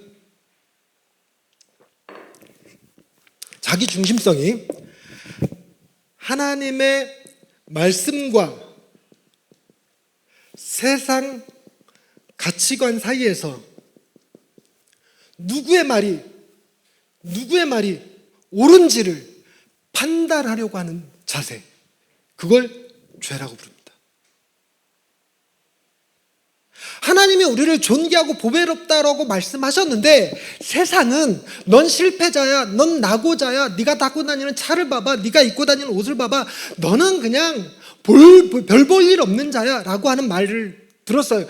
세상의 이야기와 하나님의 이야기가 딱 둘 다 우리한테 있습니다. 그때 우리는 하나님의 말씀이 옳은지 세상의 이야기가 옳은지 뭘로 결정하냐면, 내가 어떻게 느끼느냐로 결정해요. 내가 어떻게 느끼느냐로. 그래서 우리는 너무나 쉽게 세상의 내 생각을 뺏겨버려요. 하나님의 생각이 들어오지 않습니다. 이걸 가르치고 있는 저 역시 하나님 보시기에는 내가 너를 충성되이 여겨 직분을 맡긴 것이라고 분명히 성경에 기록되어 있습니다. 충성되이 여겨서 직분을 맡겼다.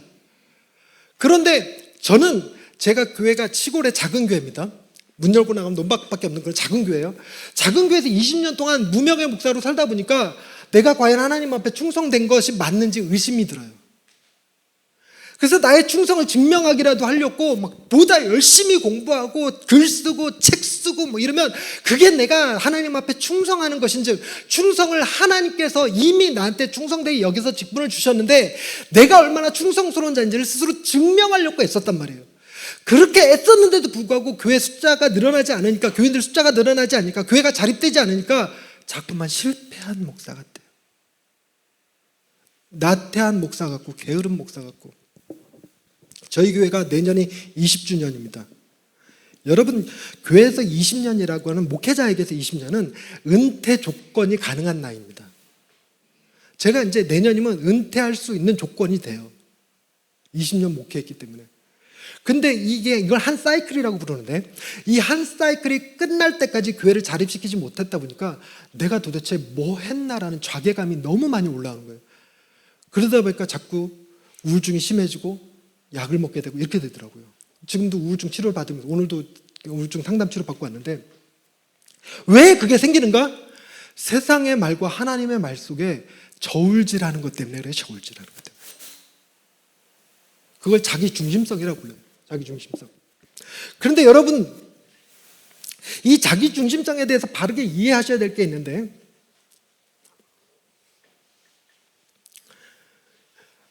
하나님은 먹으면 죽으리라 말씀하셨어요. 뱀은 먹으면 너도 하나님과 같이 될 수 있어요 라고 말했어요. 하와가 선악과를 딱 쳐다봤어요. 그랬더니 선악과에서 두리안 냄새가 나. 와, 생긴 게 뭔 가시도 잔뜩 있고 저거 먹었다간 진짜 뒤질 것 같아. 그래갖고 진짜 하나님 말씀이 맞을 것 같은데, 이런 생각이 들었어요. 그래서 안 따먹었어. 그럼 이건 죄일까요, 아닐까요? 이거 죄라고 한다고. 따먹고 안 따먹고가 중요한 게 아니라 그 결정이 하나님 말씀에 근거한 게 아니라 내 생각에 근거한 거를 죄라고 그래요. 내 생각에 근거한 거를. 근데 이 자기 중심성을 놓치면 어떤 실수를 하게 되냐면요. 여러분, 제가 이제 나름 목사님들이 저 설교하는 거 보고 부러워하는 분들이 계셔요. 저 목사님 설교 잘해 이렇게 보시는 분들이 더러 계십니다. 여러분들은 어떻게 보실지 모르지만. 그래서 저한테 설교 코칭을 받으시는 분들이 몇 분 계셔요. 근데 그 중에 한 분이 설교 준비를 해야 하는데 그 삭개오 본문을 가지고 오셨더라고요.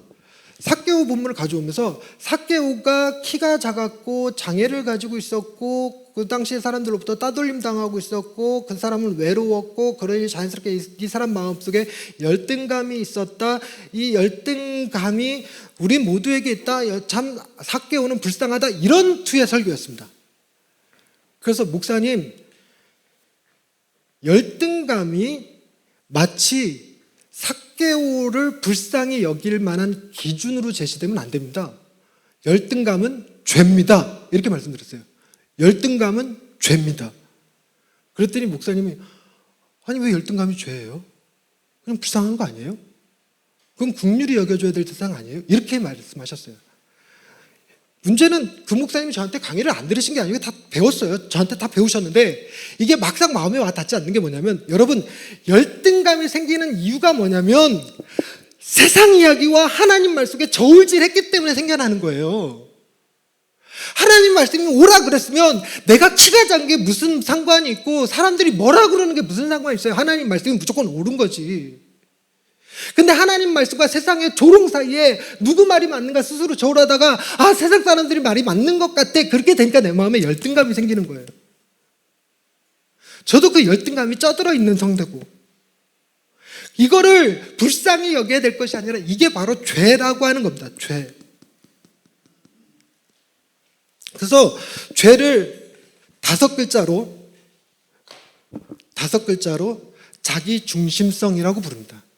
자기 중심성. 이 자기 중심성은 인간의 마음은 특이해서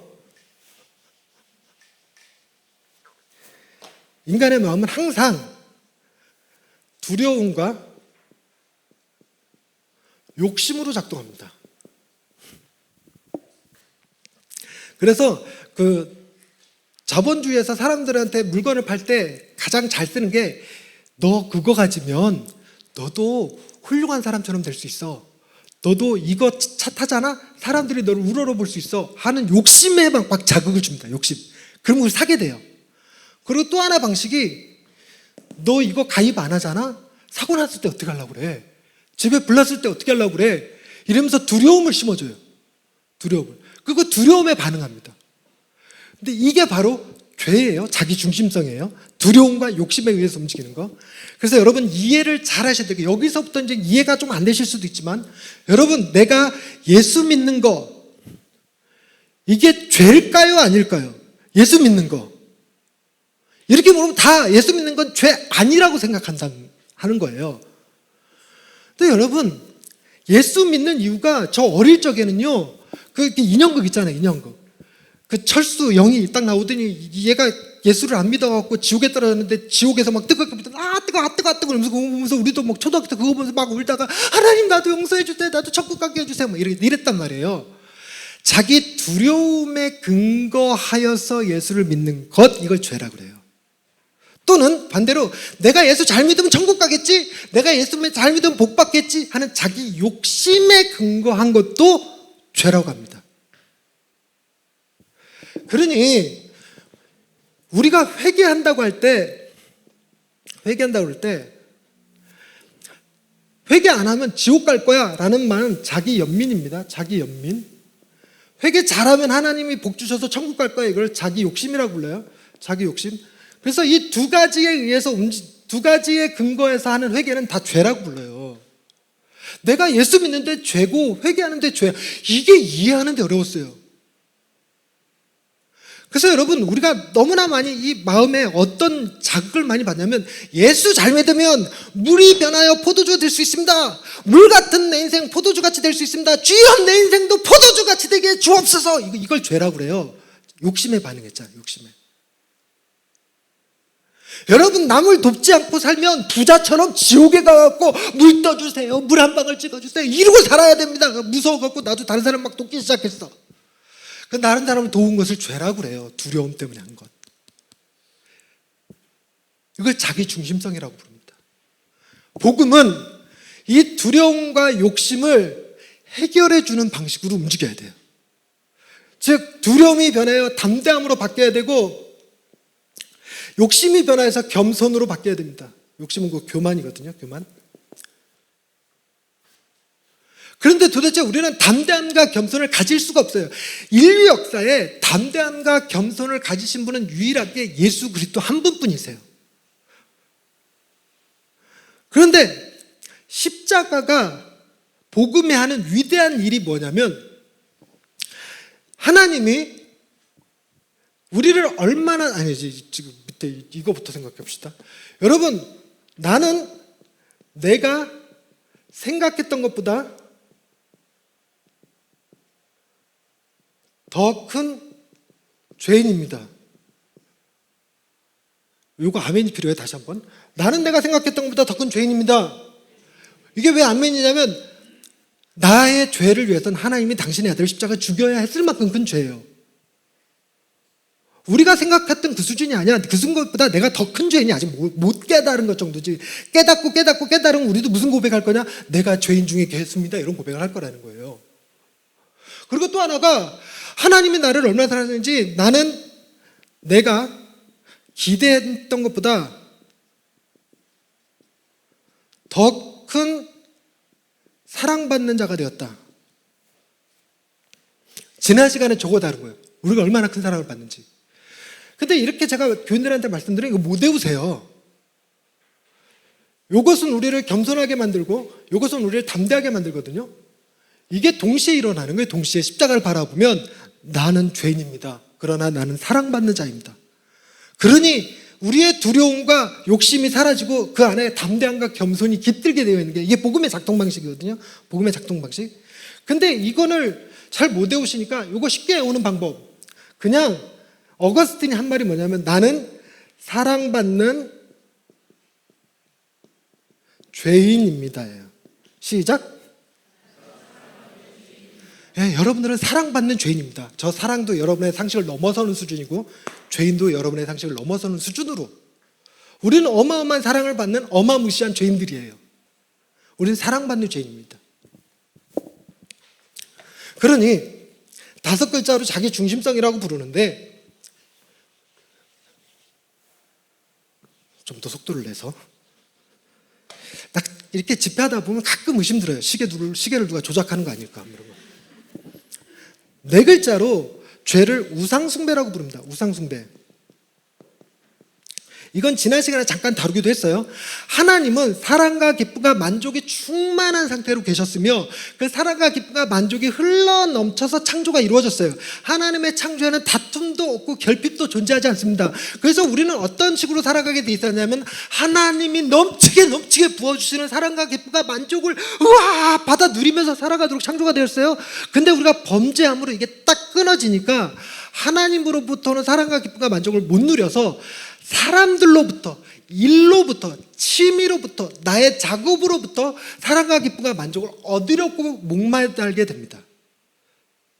그것이 지나쳐서 권력으로, 폭력으로, 혹은 집착으로, 과로로 나타나는 거예요.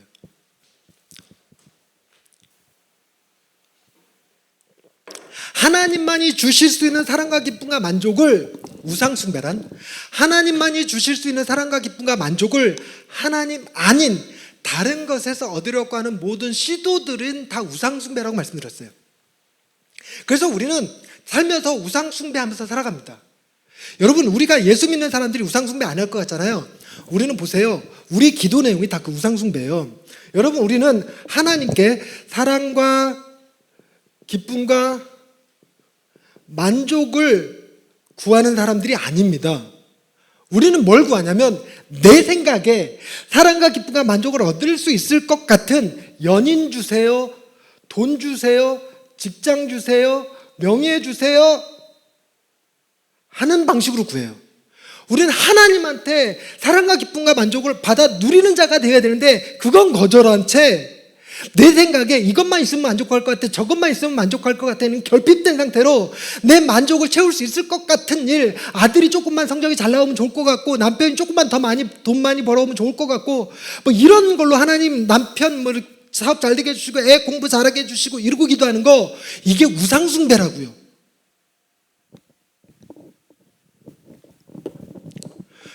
그러니까 이런 얘기 잘못 들으면 100% 다음 주까지, 여러분 다음 주에 안 나오시면 어떻게 되냐면, 그럼 어떻게 신앙생활 하라는 거예요? 뭐라고 기도해야 되는 거예요? 그런 얘기 나올까봐 제가 첫날부터 계속 기름칠하고 있습니다. 우리는 하나님을 기쁘시게 하는 자가 아닙니다. 우리는 하나님을 기뻐하는 자입니다. 하나님이 내게 해주신 것들을 생각할 때 너무 좋아갖고 돈 없어도 너무 좋고 뭐 연인 없어도 너무 좋고 그 어떤 것도 내 안에 있는 기쁨과 사랑을 빼앗아갈 수가 없고 나는 세상이 건드릴 수 없는 반미치광이 같은 거지. 여러분, 우리가 미쳐버려갖고 질질 웃고 다니면 항상 기뻐라.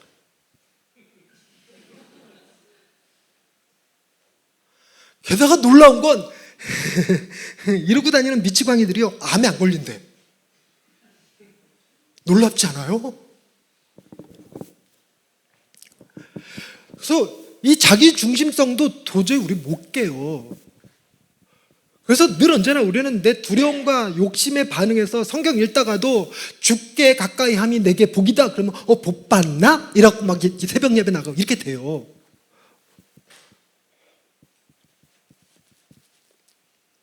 저 역시 오늘 집회 잘하면, 오늘 말씀 잘 전하고 강의 잘해서 여러분들이 은혜 받고 그러면 하나님이 어이구 잘했다 이럴 것 같은 생각이 들어요. 그래서 내 욕심에 자극을 받습니다. 저 정말 여기 와갖고 그 목사님 이상한 말 한마디 때문에 두려움이 엄청 심어졌어요. 다음 주에 쫓겨나면 어떡하지? 올 때마다 긴장돼요. 그래서 자꾸 사진 찍어서 집에 가서 묵상합니다. 한 명 늘었나 줄었나.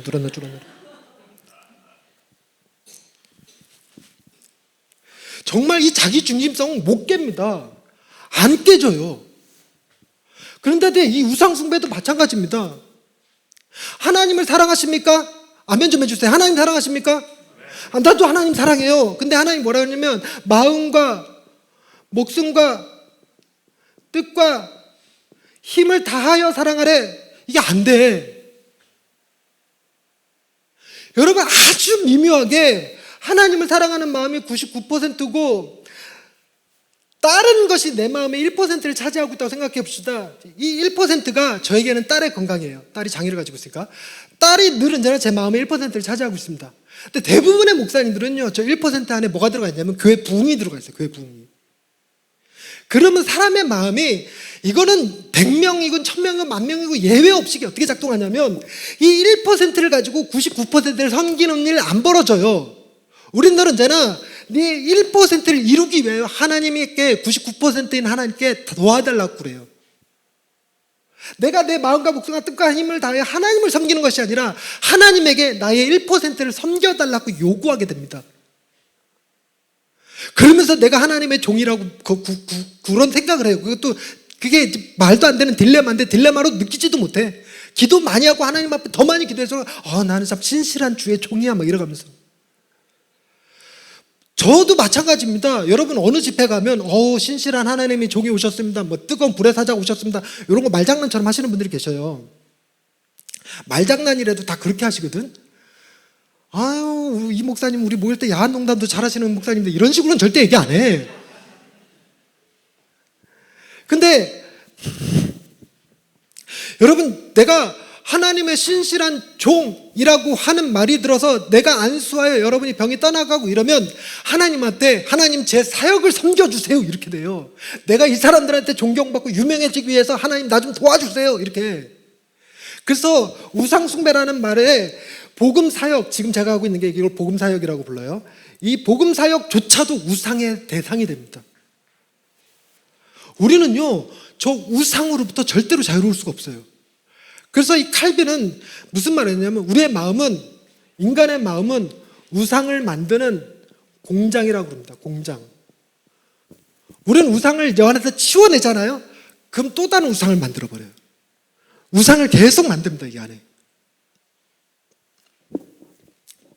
어릴 적엔 딱지가 좋았다가, 점점 커서는 여친이 좋았다가, 점점 지나서는 돈이 좋았다가, 점점 지나서는 정치가 좋았다가, 이런 식으로 바뀔 뿐이지 우리의 우상이 사라지는 게 아닙니다, 절대로.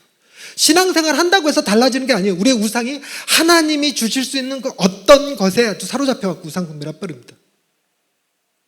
어쩔 땐 우리 이미지를 섬겨요. 내가 얼마나 신앙생활 잘하는지, 내가 얼마나 똑바로 예배드리는지, 내가 얼마나 두 손 들고 아멘 하는지, 내가 얼마나 지난주에 들었던 말씀을 기억하고 있는지, 이런 걸로 나 괜찮은 사람이 이걸 스스로 만들어가고 여기에 만족하는 거예요. 이걸 위선이라고 그래요. 위선. 아까 복음의 확장선 얘기할 때 나왔던 위선.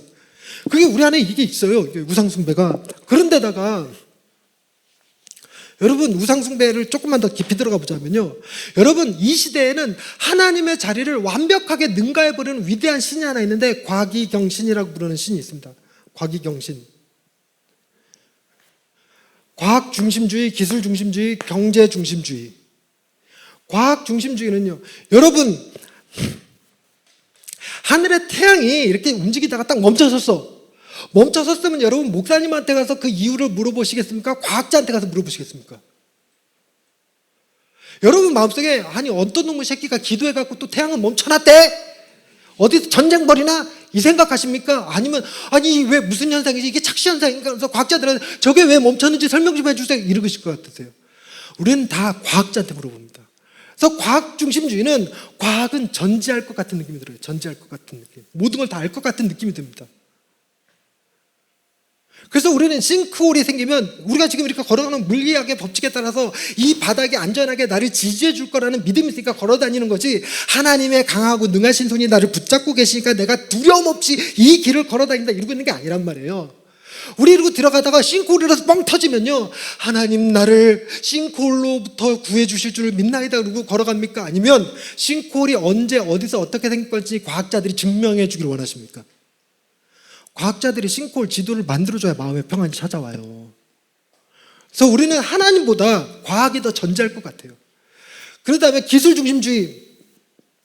여러분, 저도 저희 딸아이가 척추, 그러니까 휘어져 있는 꼽추같이 생겼는데, 여러분, 저는 하나님이 우리 딸 그 허리를 펴줄 거라고 기대하기보다 의료 기술이 빨리 개발되고 발전되어서 우리 딸아이 치료해 줄 수 있는 치료법이 나올 거를 사모해요. 여러분, 여러분의 삶을 윤택하게 해주는 거는, 여러분, 여러분을 좀 더 의미 있게 만들어주는 건 기술이라고 느끼지 않습니까? 좀 더 안정적인 핵 연료, 좀 더 효과적인 태양열 전지, 이런 거. 여성분들은 안티에이징, 남성들은 탈모 방지제, 이런 거. 이게 우리의 마음을, 얘가 모든 걸 다 할 수 있을 것 같은, 전능할 것 같은 느낌을 줘요, 기술이. 그 다음에 진짜 우리의 삶의 행복과 의미와 만족을 누가 줄 것 같냐면 경제가 줄 것 같아요. 코스피 4,000 빡, 우와!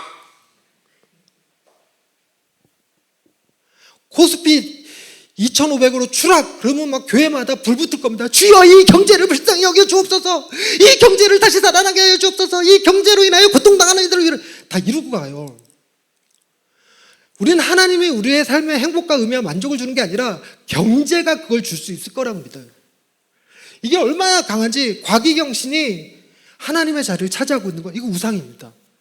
오늘날에 저거 없는 사람이 없어요. 그래서 우리는 누가 뭐라 그래도 여러분 기분 나빠할 게 아니에요. 우리는 다 우상 숭배자입니다. 여성분들이요, 남성분들이요, 헬스장이라고 하는, 헬스장, 여기 지워도 되겠지?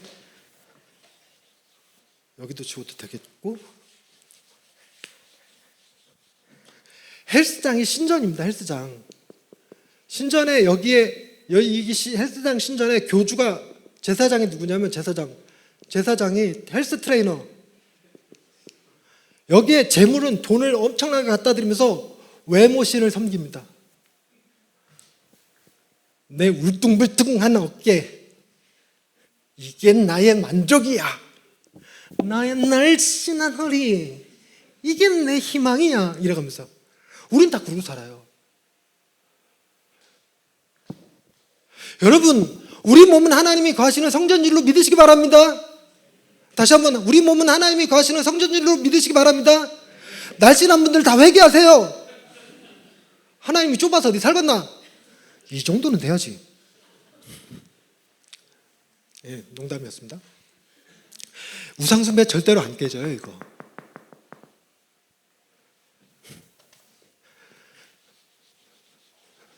세 번째, 세 글자로 된 죄, 과부족. 영어로는 LACK라고 하는 단어인데, 렉이라고 하는 단어입니다. 그런데 이 과부족이 뭐냐면요, 여러분, 예수님께서 물이 변하여 포도주가 되게 할 때 돌 항아리 6에 물을 가득 이렇게 찬 상태, 가득 찬 상태가 꽉 찬 상태예요. 요때 부주의한 하인이 지나가다가 아주 살짝 항아리를 툭 쳤어. 그래갖고 물이 요만큼 아주 조금 살짝 흘렀어. 살짝 조금 싹 흘렀어. 그러면 이 항아리는 꽉 찬 겁니까? 꽉 차지 않은 겁니까? 에? 꽉 차지 않은 거예요. 요 흘러내린 게 얼마큼일지 몰라도, 흘러내린 게 요만큼일지라도, 요만큼 흘러내린 것 때문에 요 상태, 약간 흘러내린 상태가 과부족입니다. 이렇게 약간 흘러내린 상태, 과부족. 그래서 하나님이 우리에게 십계명을 주셨어요. 십계명. 여러분, 이 중에서 9계명을 지켰습니다. 1계명 어겼어요. 그러면 이건 9계명 지켰으니까 선입니까? 1계명 어겼으니까 죄입니까? 네? 죄죠. 이게 헷갈리시면 안 돼요. 이제 과부족 설명하는 거니까. 하나님이 100개를 주셨어요. 그래서 99개를 지키고 1개 못 지켰어. 이거 죄입니까? 아닙니까? 죄예요. 1000개를 주셨어. 999개를 지키고 1개 못 지켰어.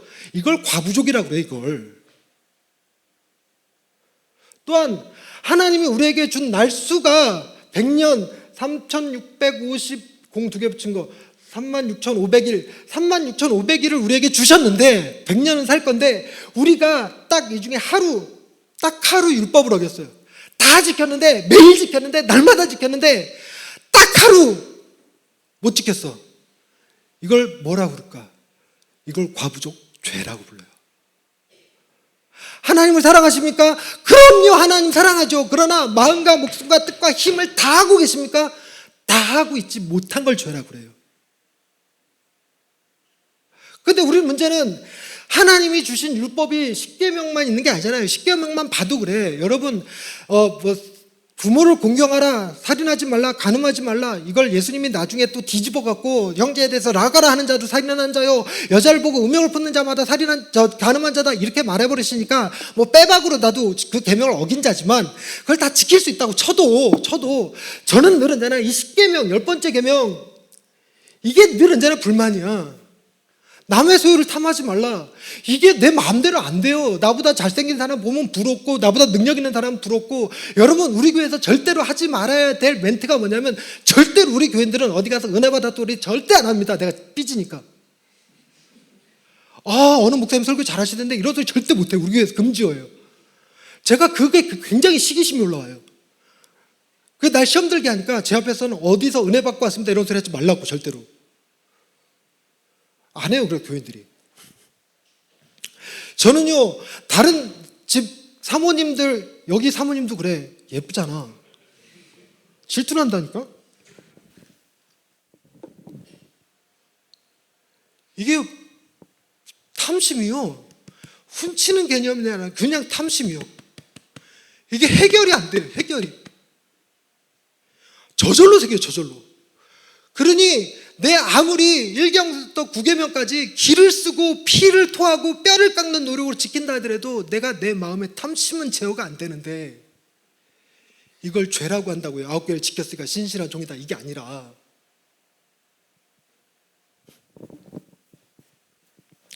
그래서 여러분, 우상 숭배도 우리가 절대로 우리 힘으로 어떻게 할 수 없는 일이지만 저 과부족이요, 저거 진짜 우리 어떻게 할 수 없어요. 여러분, 저 과부족에 뭐가 걸려 있냐면 하나님의 율법에 뭐가 있냐면 너희는 나의 거룩하심과 같이 거룩하라, 너희는 나의 완전함과 같이 완전하라. 이게 말이야 당락이야?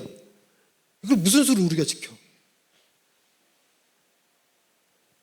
그렇기 때문에 여러분, 우리는 죄를 생각할 때 유난히 죄는 하나님을 안 믿는 거, 교회를 안 다니는 거, 기도를 안 드리는 거, 저 불상 앞에 절하는 거, 점치고 다니는 거, 뭐 이런 걸 죄라고 생각하는데, 물론 그것도 죄지만 우리가 복음 안에서 말하는 죄는 내가 하나님 앞에 나의 최선을 하는 걸로 말도 안 되는 거고, 내가 완전히 완벽하게 하나님의 뜻을 이루지 못한 걸 죄라고 불러요. 그런 의미에서 여러분들은 다 죄인이고 저도 죄인이에요. 어찌 하나님의 율법에 우리가 완전히 거룩하고 완전히 할 수 있습니까? 이거 불가능한 얘기지. 그리고 두 번째, 두 글자짜리. 여러분, 우리는 성향, 죄된 성향을 가지고 있어요. 아주 본능적으로 죄인이에요. 본능적으로. 저걸 설명하는 아주 유치한 방식이 이런 겁니다. 여러분, 아침에 난 오늘 하루 종일 반드시 죄를 지을 거야, 이렇게 결심하고 작심하시는 분들 계십니까? 보통은 죄를 안 지을 거야, 선을 행할 거야, 기도할 거야, 예배 드릴 거야, 금요 예배 늦지 않게 갈 거야, 뭐 이런 거 작심합니다.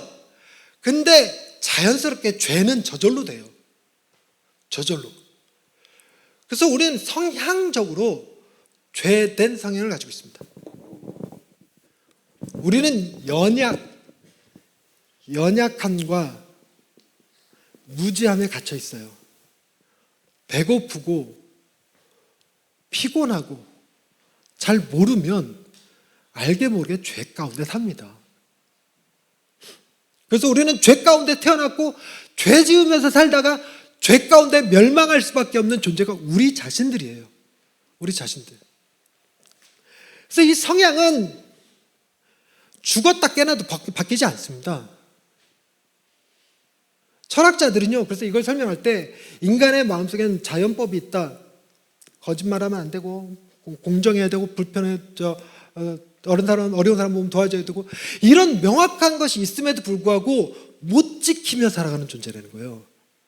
도덕법에 대한 감각을 가지고 있으면서도 도덕법대로 못하고 살아가면서 나도 못하지만 내가 못하는 건 내가 뭐 그럴 만한 이유가 있어서 못했던 거고, 네가 못한 건 네가 나쁜 놈이라서 못한 거라고. 그렇게 우리는 묘하게 그래요.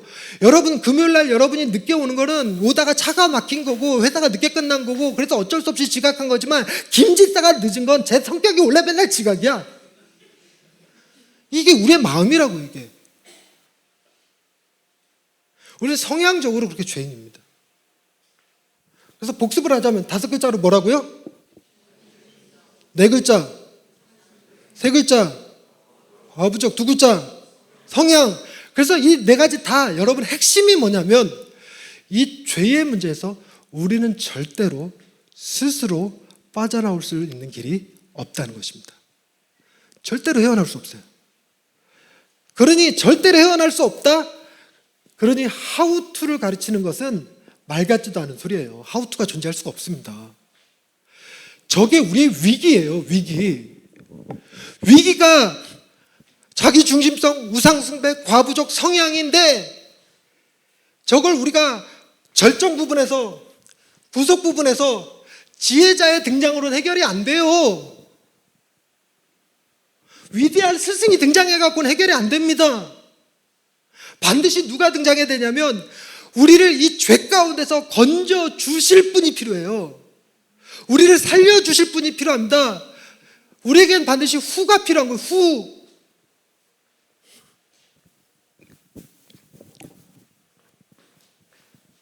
만원빵.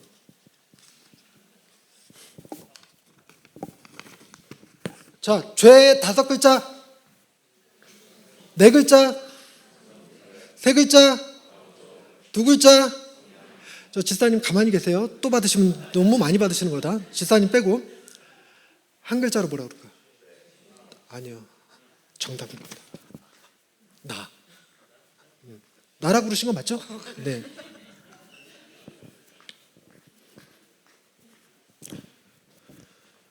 여러분, 죄를 한 글자로 나라고 그래요. 나. 내가 앉고 일어섬을 아시는 건 내가 죄 가운데 앉았다, 죄 가운데 일어섰다는 사실을 아시는 거예요. 내 머리카락 개수가 내 죄의 개수입니다. 내가 호흡하는 이 호흡 하나하나가 다 죄예요. 왜 태어났니? 왜 태어났니? 땅도 좁은데 왜 태어났니? 요즘 저 어릴 적에 친구들 생일 파티 때 이렇게 불러요. 왜 태어났니? 왜 태어났니? 산소도 부족한데 왜 태어났니? 이러고 이제 띵동 뭐 저러고. 그래서 여러분, 이게요, 우리 마음에 완전히 차고 들어와야 돼요. 내가 행한 모든 것이 다 죄뿐입니다. 나의 행한 모든 것이 다 죄뿐입니다. 우리가 지금 예배 드리고 있는 거, 이거 선이 아니에요. 이게 죄예요, 지금. 우리는 하나님이 기뻐하시는 산 제물로 우리가 지금 그렇게 예배하고 있는 것도 아니고, 영과 진리로 예배하고 있는 것도 아니고, 내게 있는 향유값 깨뜨리면서 드리는 예배도 아니잖아요. 제가 설교하는 거요? 이거 죄예요. 이거 설교 잘해갖고 설교 좋았다고 은혜 받았다고 강의 잘했다고 칭찬받고자 하는 자기 욕심에서 근거한 거고요. 이거 제대로 못하면 우리 가족들, 목사님 저한테 사례비 안 줄 거고, 못 받으면 우리 가족도 다 굶을 거고, 그 두려움 때문에 하는 거잖아요, 이거 지금. 그래서 설교하는 것도 죄예요. 그리고 내가 무슨 천재야? 내가 무슨 예수 그리스도의 마음을 완전히 깨뚫어 알아? 저도 설교하다가 본문 말씀 잘못 해석할 수 있고 엉뚱한 소리 해댈 수 있어요. 그리고 정작 하나님을 전하다가 누굴 전하고 있냐면, 나 대단하지 않아요. 그리고 나를 전한다고, 나를. 이번에는 돈을 전하고 막 그러잖아요. 여러분, 은혜 받기 위해서 오신 분로, 은혜 받고 싶어서 오신 분, 은혜 받기 위해서 오신 거 맞나요? 아니면 돈 받기 위해서 오셨나요? 아멘. 감사합니다. 은혜 받는데 이게 도움이 꽤 되더라고요. 네. 그동안 열심히 앞에서 아멘도 해주시고 대답도 잘해주셨는데, 돈 때문에 오신 거 아닙니다. 은혜 때문에 온 거예요. 다만 돈이 있으면 조금 더 좋다는 거지, 그냥. 돈은 도구에 도구, 그냥.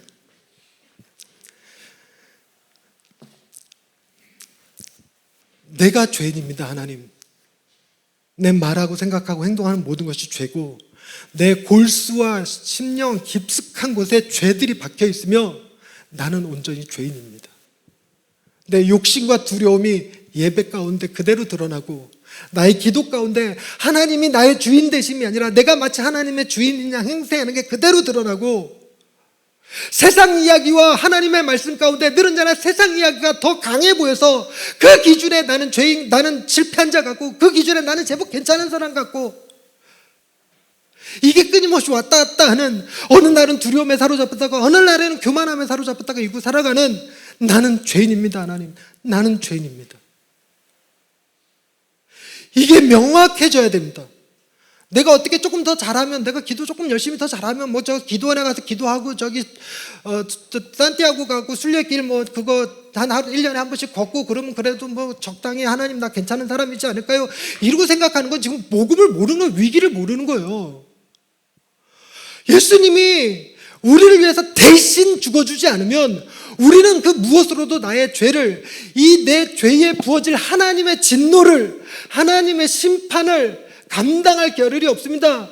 하나님이 진노하시는 날, 하나님이 심판하시는 날, 하나님이 우리에게 주신 해와 달이 빛을 잃고 달은 핏빛으로 변하고 별들은 땅에 쏟아진다고 말씀하셨어요. 땅이 지축이 흔들릴 거랍니다. 그런 일이 벌어지는 순간 우리는 심장마비로 죽어요. 무서운 가운데 두려워 뜹니다. 하나님 심판 우스운 거 아니에요. 어마어마하게 무서운 겁니다. 여러분을 미워하는 사람이 옆집 아저씨가 아니라 현대그룹 회장님이 여러분을 미워하신다면 너무나 무섭지 않나요? 정말 나를 어떻게 해버릴 수 있는 분이 나를 미워하는 순간, 나를 싫어하는 순간 정말 사는 것 같지 않아요, 여러분?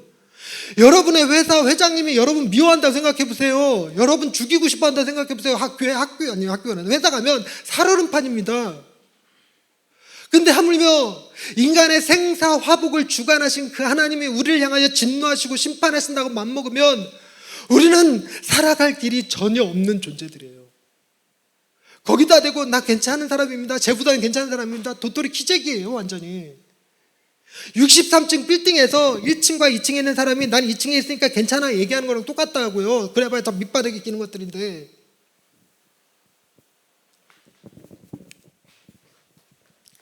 그러니 우리는 우리의 위기가 이런 이상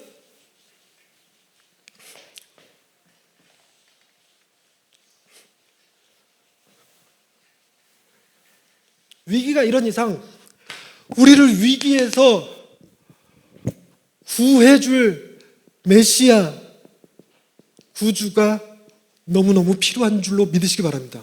말씀을 보십시다. 누가복음 18장으로 가보세요.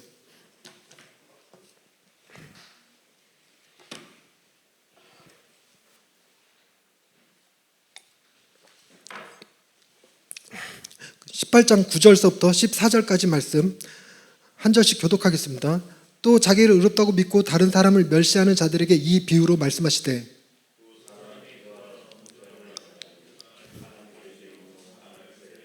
바리새인은 서서 따로 기도하여 이르되, 하나님이여 나는 다른 사람들 곧 토색, 불의, 가늠을 하는 자들과 같지 아니하고 이 세리와도 같지 아니함을 감사하나이다.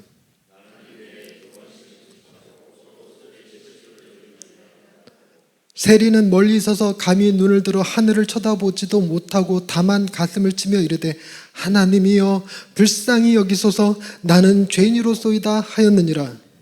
내가 너희에게 이르노니 이에 저 바리새인이 아니고 이 사람이 의롭다 하심을 받고 그의 집으로 내려갔느니라. 무릇 자기를 높이는 자는 낮아지고 자기를 낮추는 자는 높여지리라 하시니라. 여러분, 바리새인의 기도는 우리의 기도예요. 그냥 굳이 부인하고 핑계댈 거 없어요. 우리도 하나님 내가 열심히 기도하잖아요. 주일 예배 잘 드리잖아요. 11조 잘하잖아요. 우리 그 하는 기도예요. 그러니 하나님 나 좀 도와주세요. 이런 소리 잘합니다. 하나님 그래 저 사람들과는 다 다르니까 그러잖아요. 괜찮다고 이렇게. 저도 전시지만 전시 아무개 목사님하고 나하고는 좀 다르잖아요. 하나님 이래가면서 저 이슬람과 다르고 저 점치는 이들과 다르고 여기 계신 여자분들 다 그럴걸요. 나는 시어머니랑 다르다고. 우리가 저 바리새인의 기도를 굳이 분석하고 해석하고 그럴 필요 없어요. 그냥 우리가 바리새인입니다. 여기서 주목해야 될 건 세리의 기도예요. 세리 기도. 세리가 뭐라고 기도했는가? 하나님이여 나를 불쌍히 여겨주소서,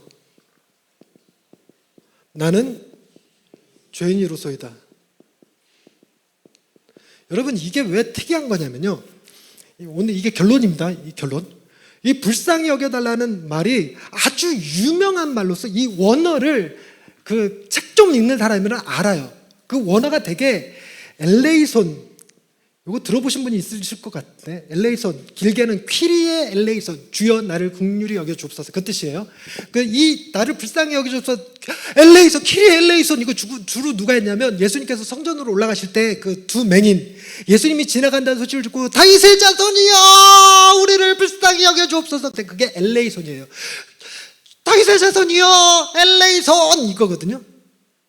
그리고 수로보니게 여인이 귀신 들린 딸을 둔 그 엄마가 예수님이 두로와 시돈 지방에 왔을 때 예수님한테 쫓아와서 주여 나를 불쌍히 여겨 주옵소서, 내 딸이 흉악한 귀신 들렸나이다 할 때 불쌍히 여겨 주옵소서, 그것도 엘레이손입니다.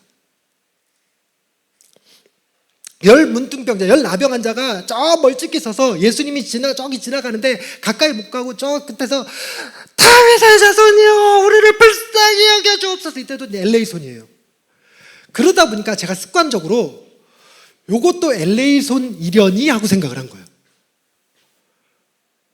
근데 또 공교롭게 말씀을 볼 때 좀 그런 거 있잖아요. 목사님들 약간 교만 떤다고 원어 성경을 봤네. 몰라? 엘레이손이 아니네. 그래갖고 당황을 했어요. 내가 예전에 엘레이손으로 설교한 것 같거든 저거를. 그러니까 잘 못 모르고 헛소리 했던 거지 내가. 이게 나도 지금도 안 해보죠. 이게 뭐라고 써있었냐면 힐라스테티, 엘레이손이 아니라 힐라스테티라고 써있는 거예요.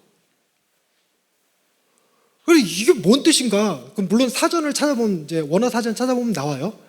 그런데 문제는 원어 사전에 뭐라고 적혀 있어도 이제 설교 해석자들에게는 중요한 건 성경에 저 단어가 어떤 맥락에서 몇 번이나 쓰였는지가 굉장히 중요합니다. 해석의 키포인트예요. 그래서 저를 찾아봤더니 성경 전체에 어차피 헬라어니까 구약은 히브리어고 히브리어 제끼고 신약 전체에 이게 딱 2번 쓰였어. 딱 2번 쓰였는데 한 번은 여기서 쓰였고 또 한 번은 히브리서 2장 13절인가 18절인가 17절에 쓰였어요. 2장 17절 찾아보십시다. 히브리서 2장 17절 찾으신 분 아멘. 아직 못 찾으셨고 못 찾으신 분 노멘. 히브리서를 구약에서 찾고 계신 분들은 회개할지어다. 아멘. 17절 시작. 그러므로 그가 범사의 형제들과 같이 대심이 마땅하도다. 이는 하나님의 일에 자비하고 신실한 대제사장이 되어 백성의 죄를 속량하려 하심이라. 여기서 그 구절에서 힐라스테티라는 단어가 쓰였어요. 힐라스테티 1번 자비, 2번 대제사장, 3번 속량. 어떤 단어가 이 세 개 중에서 1번, 2번, 3번 중에서 어떤 단어가 힐라스테틱이에요? 네? 속량 손 들어보세요. 네, 자비 손 들어보세요. 그러니까 대제사장은 이건 아닐 것 같고 그냥 눈치껏 이 둘 중에 하나일 것 같은 느낌이잖아요. 이 속량이더라고. 속량. 와. 그러니까 이게 번역을 나를 불쌍히 여겨주셔서 이게 힐라스테티라는 걸 우리나라 말로 번역하면 이렇게 썼지만 이게 뭔 뜻, 원어 그대로 번역하면 나를 속량하소서, 속량하여 주옵소서 이 뜻이에요. 나를 속량하여 주옵소서. 근데 속량하다는 말의 의미가 뭐냐면 나의 죄를 대신하여 죽어 주옵소서 그 뜻이에요. 그러니까 옛날에 구약 같으면 짐승을 한 마리 데리고 와서 양이나 염소나 데리고 와서 그 머리에다 내 손을 얹고 짐승은 머리라고 안 하지 대가리라고 그러지. 대가리에 손을 얹고 내 모든 죄를 다 뒤집어 씌운 다음에 얘를 죽여갖고 각을 떠서 불을 사질러서 그 죄를 뒤집어 쓰는 방식이거든요. 그게 속량이에요. 그런데 세리쯤 되면 돈도 많겠다. 양 한 마리 데리고 와서 속량, 속건제, 속죄제 이거 드리면 되지. 왜 멀찍이 서갖고 하늘 쳐다보지도 못하고 지 가슴 치면서 나를 속량하여 주옵소서 이러고 있을까? 너무나도 명백한 건 뭐냐면 세리는요 돈이 없어서가 아니라 자격이 없어서 속죄제를 못 드립니다. 성전 안에 못 들어가요. 그래서 성전 안에 못 들어가서 멀리 서갖고 하늘을 쳐다보지도 못하고 뭐라고 얘기하고 있는 거냐면 하나님이여 나를 대신하여 속죄 제물이 되어 주옵소서 이렇게 기도한 거예요. 좀 더 리얼하게 하자면 하나님이여 나를 대신하여 죽어 주옵소서 나는 죄인입니다 이렇게 기도했다는 거예요. 이런 싸가지. 난 이게 뭐 말도 안 되는 그지 같은 소린가 그래요. 그래서 이건 절대 세리가 할 수 있는 기도가 아니다.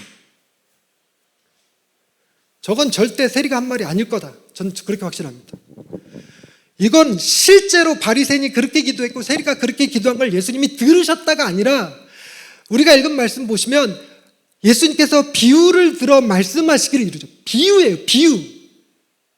여러분 예수님의 비유는 유난히 과장법이 심합니다. 1만 달란트 빚졌다. 1만 달란트가 6조 원이에요. 우리나라 돈으로 6조 원. 6조 원을 무슨 왕이 신한테도 아니고 하인한테 6조 원을 빌려주고 그거 못 갚는다고 탕감해주고 그런 게 어딨어. 근데 예수님이 뭔 비유를 들었다면 그렇게 극단적으로 들어요 좀.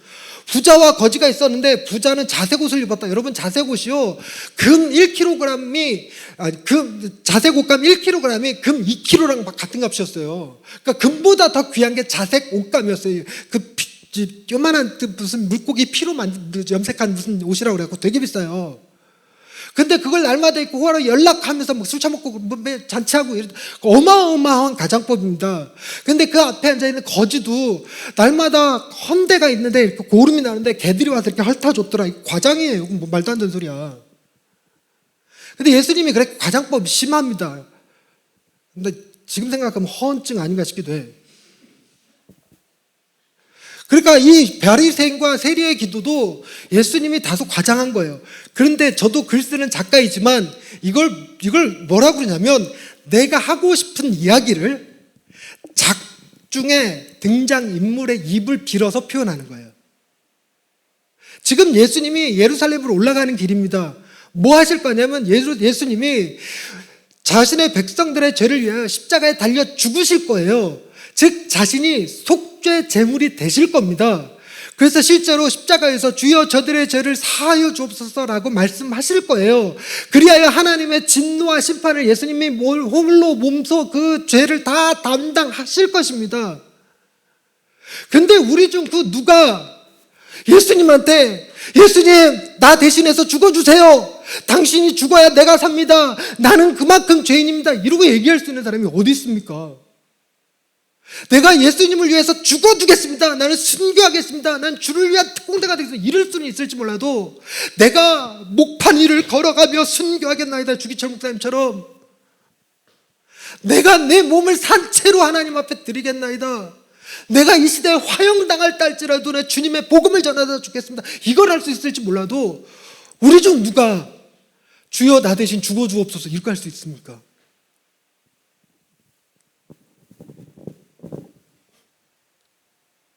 못한다고요.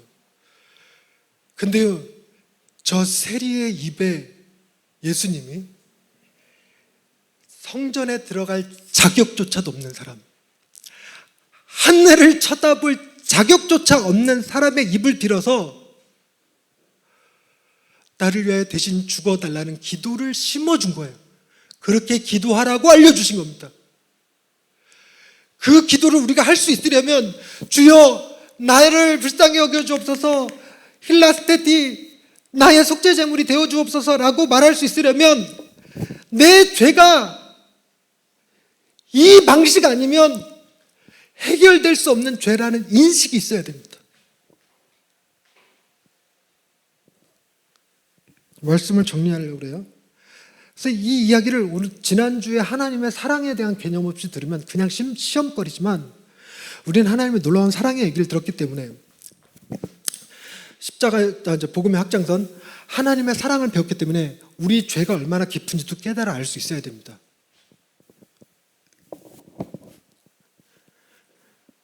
말씀을 마치려는데 저는 나를 위해서 저기도 못합니다. 나의 속죄제물이 되어 주옵소서. 근데 누구를 위해서는 하게 되냐면 내 딸을 위해서는 하게 되더라고. 정말 그 밤에 너무 민망하고 부끄럽기는 하지만 하나님, 내 딸의 속죄제물이 되어 주십시오. 저 불쌍한 아이 이 땅에서도 힘들게 살아갈 텐데 하나님의 사랑은 받으며 살아갈 수 있게 하옵소서. 그 십자가의 사랑이 우리 딸아이를 위한 것이길 원하나이다. 이 기도는 저절로 나오더라고요. 내 딸아이를 너무너무 사랑하니까 그게 결국 우상이죠. 내 딸아이가 내게 우상입니다. 명백한 우상이에요. 우린 그걸 못 벗어나요. 예수님의 생명보다 내 딸이 사는 게 더 중요하더라고. 나는 바울이 했던 고백이에요. 하나님께 저주를 받아 끊어질지라도 내 이스라엘 민족은 구원받기를 원하는 거랑 똑같은 표현이에요, 이게. 여러분은 스스로 예수님 나를 불쌍히 여겨주옵소서, 나의 속죄제물이 되게 되주옵소서 이런 말을 하지 못할지라도 여러분의 자녀들 혹여라도 여러분 자녀들 가운데 아픈 아이가 있다면 더더욱 그 아이를 놓고 하나님 이 아이의 속죄 제물이 되어 주옵소서. 이 아이도 자기 중심성 있고 우상숭배 있고 자기 과부족이 있고 성향 있고 이 아이의 삶이 곧 죄인데 하나님 이 아이도 하나님의 자녀이기를 원하나이다. 이 아이도 하나님의 사랑받는 자이기를 원하나이다. 이 기도가 저절로 나오는 거예요. 여러분 지금 눈치채셨을지 모르겠는데 여러분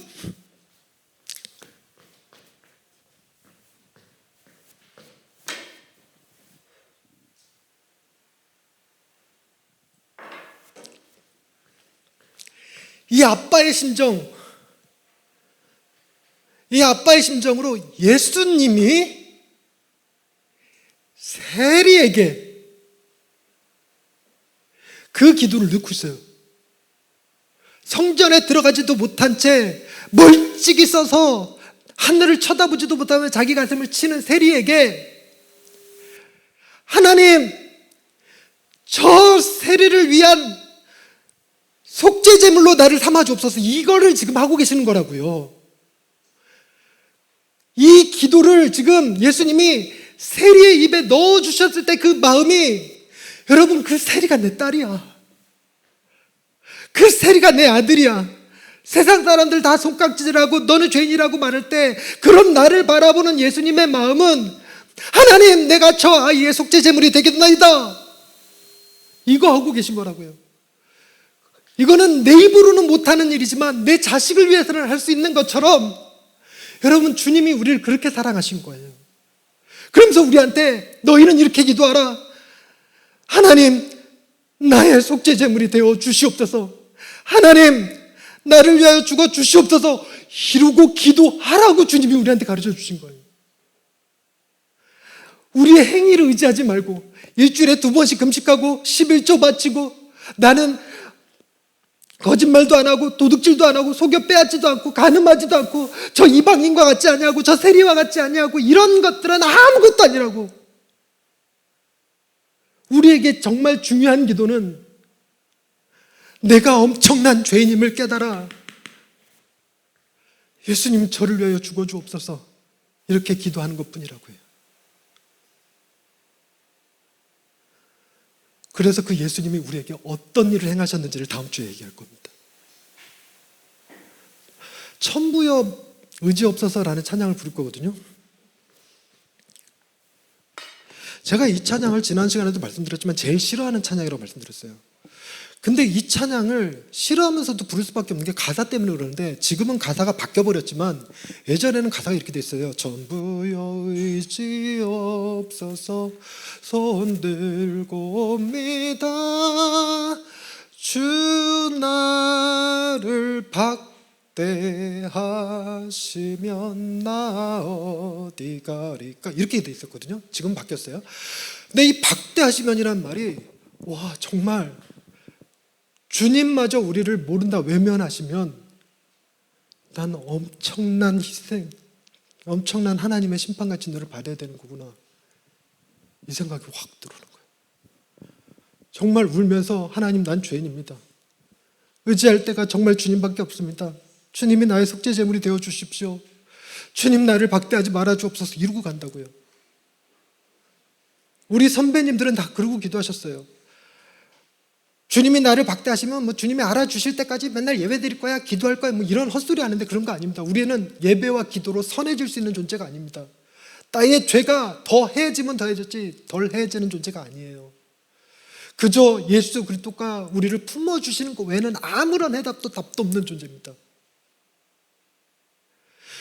그래서 이거는 우리 지금 오늘 여러분들과 부를 찬양입니다. 근데 청년들 우리 청소년 애들이랑 할 때는 내 이름 아시죠 내 모든 생각도 내 흐르는 눈물 주가 닦아주셨죠 이렇게 기도해요. 찬양해요. 하나님 당신의 백성의 이름을 손바닥에 새기셨다고 그랬거든요. 그러니 그 손바닥 안에 내 이름이 있어야 예수님의 십자가가 나의 십자가가 돼요. 그래서 그날 밤에 하나님 내 딸의 이름이 뭔지 아십니까? 딸의 이름 한 번만 불러주세요. 이게 기도 제목으로 바뀌더라고요.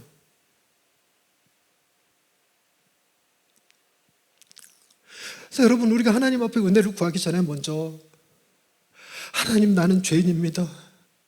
나를 불쌍히 여겨 주옵소서. 주님, 정말 죄송하고 민망하고 부끄러운 얘기지만 나를 위한 속죄 제물이 되어 주옵소서. 내 아이의 속죄 제물이 되어 주옵소서. 이 기도가 먼저 필요한 기도였다는 것입니다. 제가 기도하고 마칠 거예요. 근데 지난 시간에 미쳤나 봐. 나오라고, 기도하실 분도 나오라고 이렇게 했거든요. 근데 두 분 나오셨어. 나중에 목사님한테 들었더니 우리 교회는 손 들고 아멘 하는 것도 기적이래. 아니, 그런 분들을 앞으로 나오라고 그랬으니 뭐 나오겠냐고. 나 미친 거지. 근데 여러분, 앞으로 나오라고 하는 이것이 별거 아닌 것 같아도요, 여러분 그 자리에서 나는 죄인입니다, 나는 죄인입니다 아까 아무 의미 없어요. 우리 교인들이 보는 앞에서, 목사님 보는 앞에서 아무런 부끄러움도 꺼리낌도 없이 하나님, 나는 죄인입니다, 나를 위한 속죄 제물이 되어 주옵소서, 이거를 몸으로 표현하는 방식이 단상에 와서 무릎 꿇는 거예요. 이게 몸으로 복종시켜 보는 겁니다. 일어서서 두 손 들어보는 거예요. 이게 묘하게 하나님 앞에 나를 낮추는 작업입니다. 나 정말 죄인입니다. 여러분 앉은 자리에서 이래갖고 막 가슴 치면서 그래 봐 무슨 의미가 있어? 우리가 실제로 옷을 찢을 것도 아닌데. 그러나 이런 작은 소위 다른 사람들 보면 부끄러운 행동, 저 사람이 나를 어떻게 볼까, 그 부끄러운 거, 그런 것들을 내가 하나님 앞에 뚫고 나아가서 엎드리는 거, 그게 내가 진짜 죄인입니다. 죄인이 부끄러운 게 어디 있어요? 그냥 사는 게 급선무지. 그래서 그 도전을 하는 거예요. 나오라고. 그래도 안 나올 것 같은 분위기니까 오늘 나오라고 하지 말까, 그런 고민도 합니다. 근데 이거는 하려고요. 정말로 나는 죄인입니다. 주님, 나의 속죄 제물이 되어 주옵소서. 이 고백을 하시는 분이라면 일어서서 찬양을 하되 조금 복도적으로 와서 앞으로 조금 더 나와서 찬양하세요. 무릎 꿇지는 않을지라도 좀 가까이 나와서 하나님, 죄인이 내가 여기 있습니다. 나의 위한 속죄 제물이 되어 주옵소서. 이 고백으로 나와서 기도하고 오늘 마칠게요. 또 불안하긴 해요. 또 몇 명 나오지도 않을 것 같아서. 전부 여기 주옵소서.